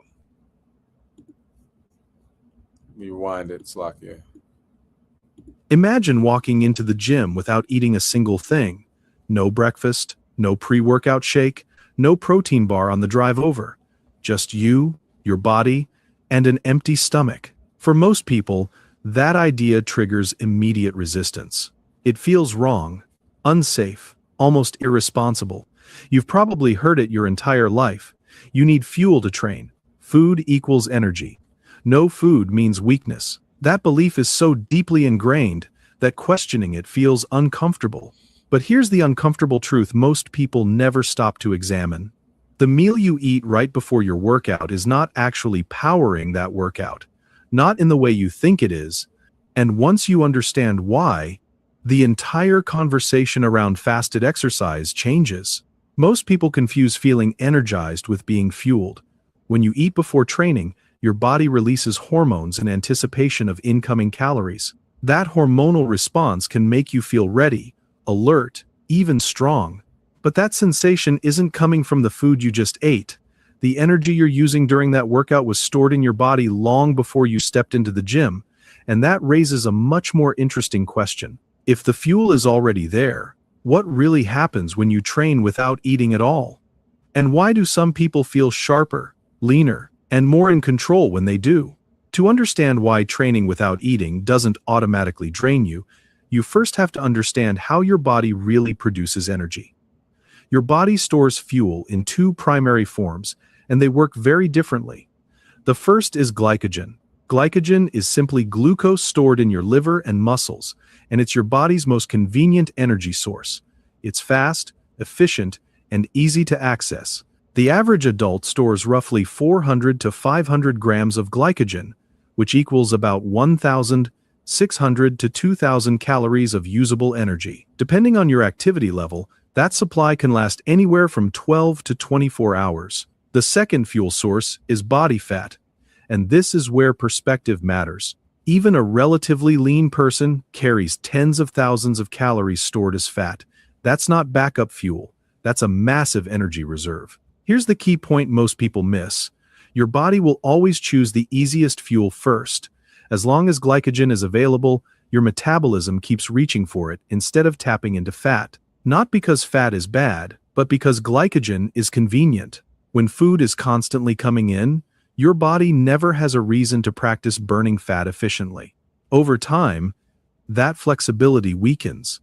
And that's when people start feeling dependent on eating before every workout, even though the fuel they need is already there. This is where the story most people have been told quietly falls apart. The food you eat before a workout does not move straight into your muscles and suddenly become fuel. That's not how human digestion works. When you eat a meal, it can sit in your stomach for 2 to 5 hours before it's even broken down enough to move into the small intestine. From there, nutrients are absorbed slowly over the next 4 to 12 hours. In other words, the calories from your pre-workout meal are not available during that workout. They're being processed for later use. So why do people feel more energetic after eating? Because your brain anticipates fuel. Hormones like insulin and dopamine shift in expectation of incoming calories, and that creates a psychological and physiological readiness. It feels real, but it's not the same as usable energy. The energy powering your workout comes from stored glycogen and body fat, not the meal you just ate. Once you see that distinction clearly, a different question emerges.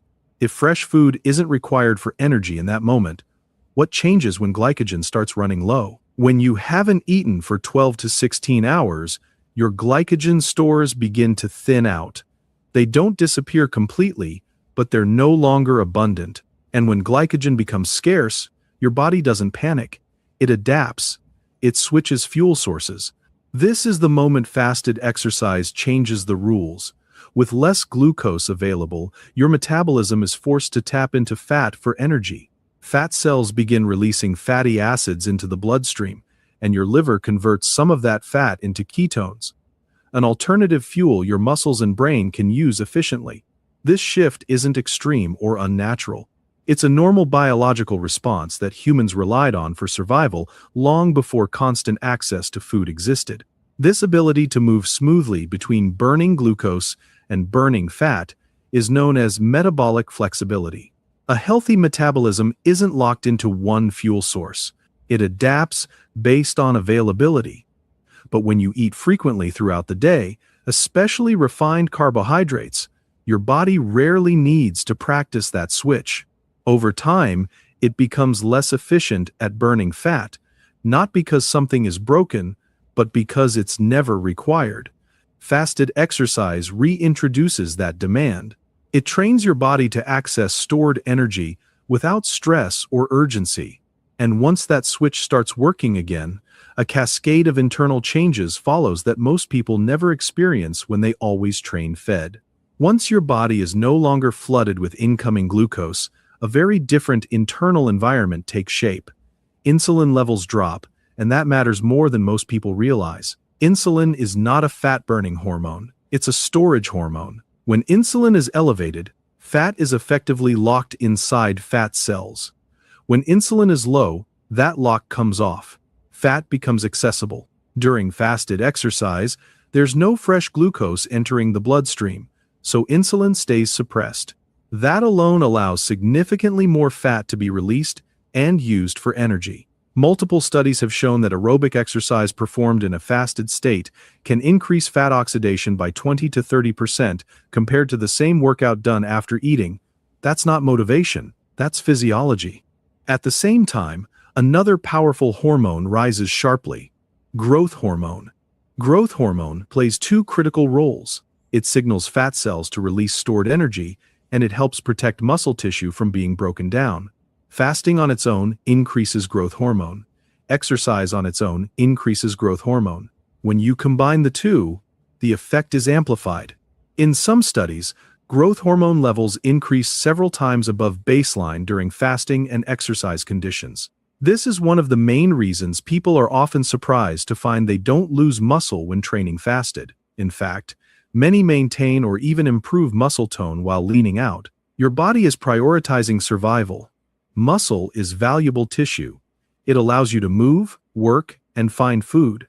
When energy is scarce, your biology does not rush to destroy it. Instead, hormones shift to preserve muscle while pulling fuel from fat.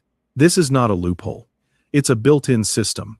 And when you understand that these processes are happening together, fat loss stops feeling like a fight and starts feeling like cooperation with your own physiology. As these hormonal shifts take place, another important change happens quietly in the background.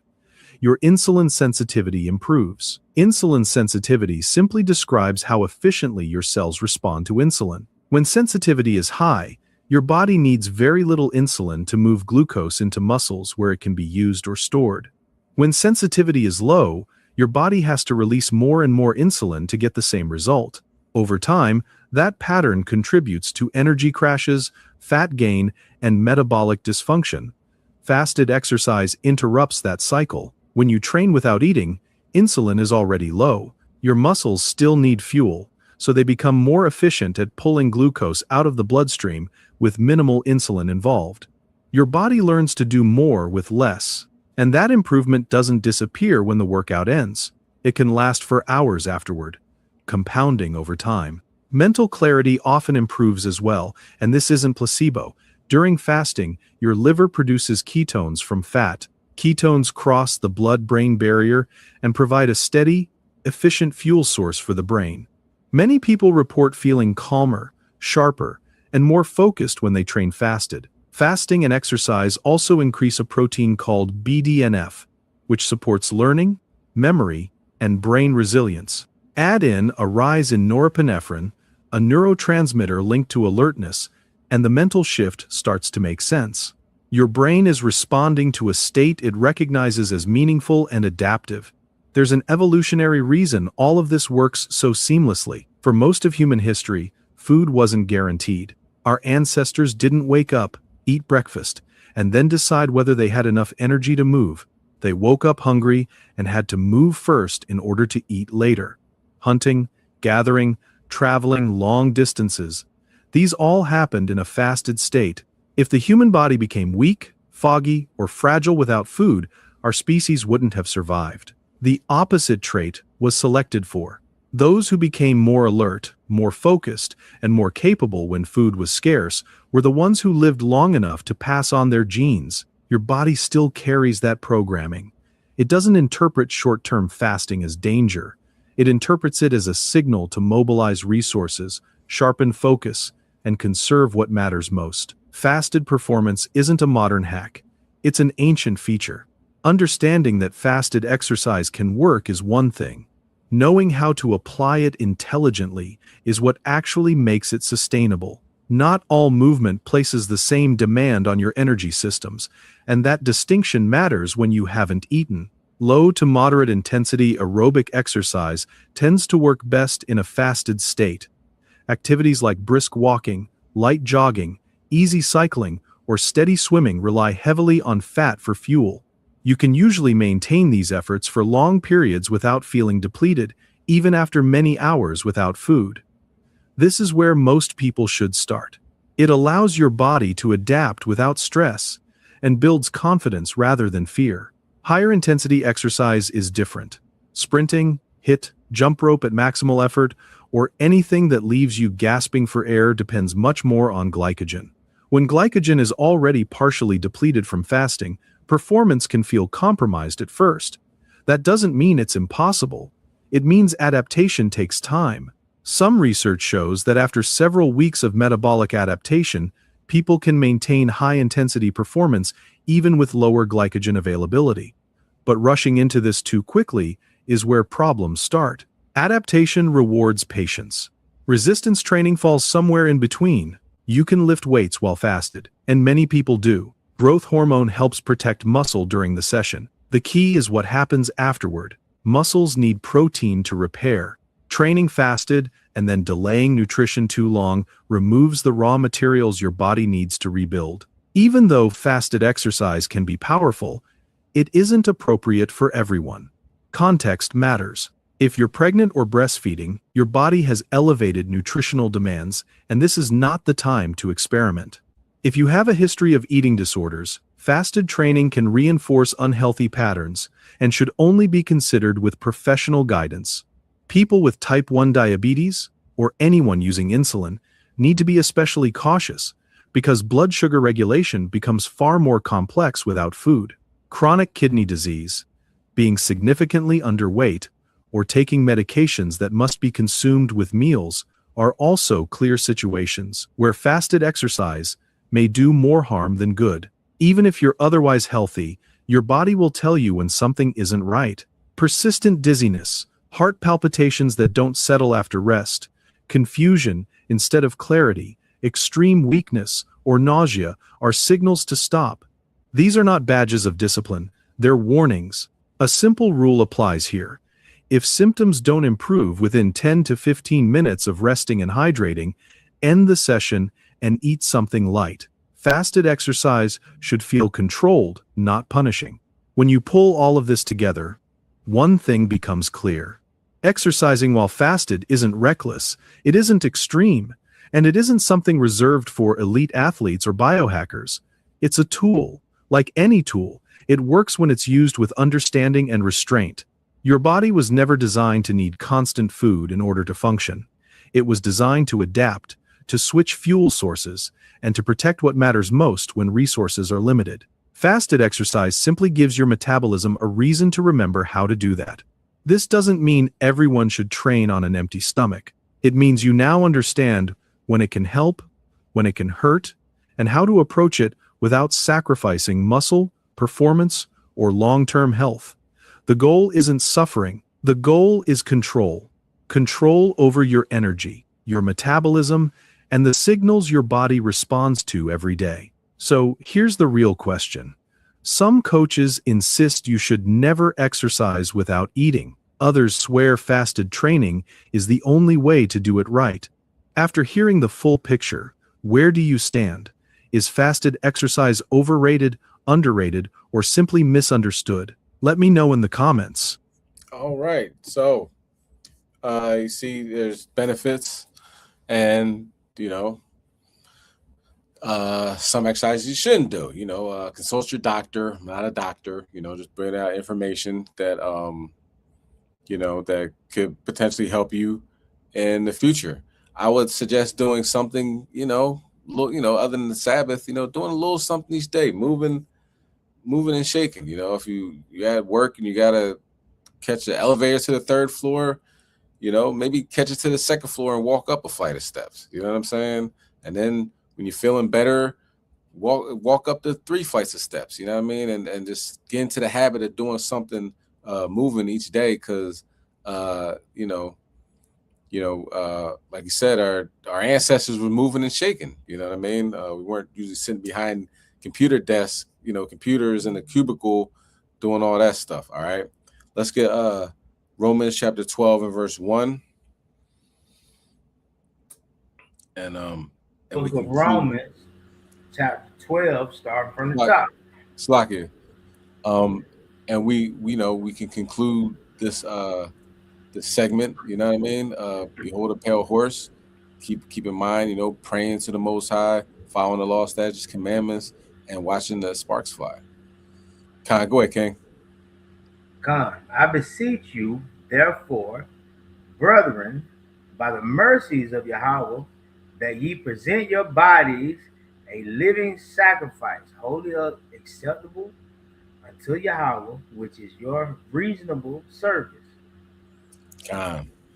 Hey, so if you fast, of course, not on Day of Atonement, working out, relax the Day of Atonement, but fast, you do a little bit of exercise, burn some of that belly fat off. It's a win-win. Okay.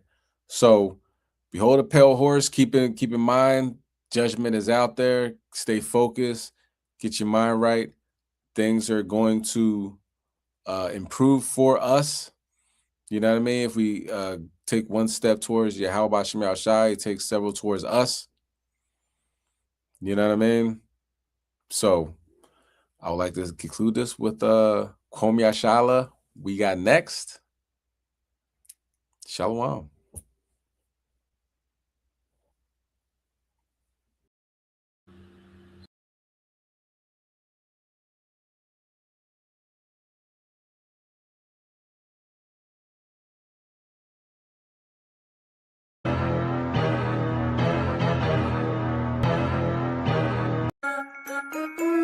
Yeah. Shout out to my higher now, Yahweh. Shout out to Dark Side for this beat. All praises to my higher now, Yahweh, the house of Israel. Put your hands on your heart for your God. We gonna roll with Yahweh. What? He's out higher now. We gonna roll with Yahweh, and his name is full of power. Come on. We gonna roll with Yahweh. He's out higher now. What? We gonna roll with Yahweh, and his name is full of power. We gonna roll with Yahweh. He's out higher now. We gonna roll with Yahweh, and his name is full of power. We gonna roll with Yahweh. Come on. He's out higher now. Come on. We gonna roll with Yahweh, and his name is full of power. We gonna roll with Yahweh, he's out higher now.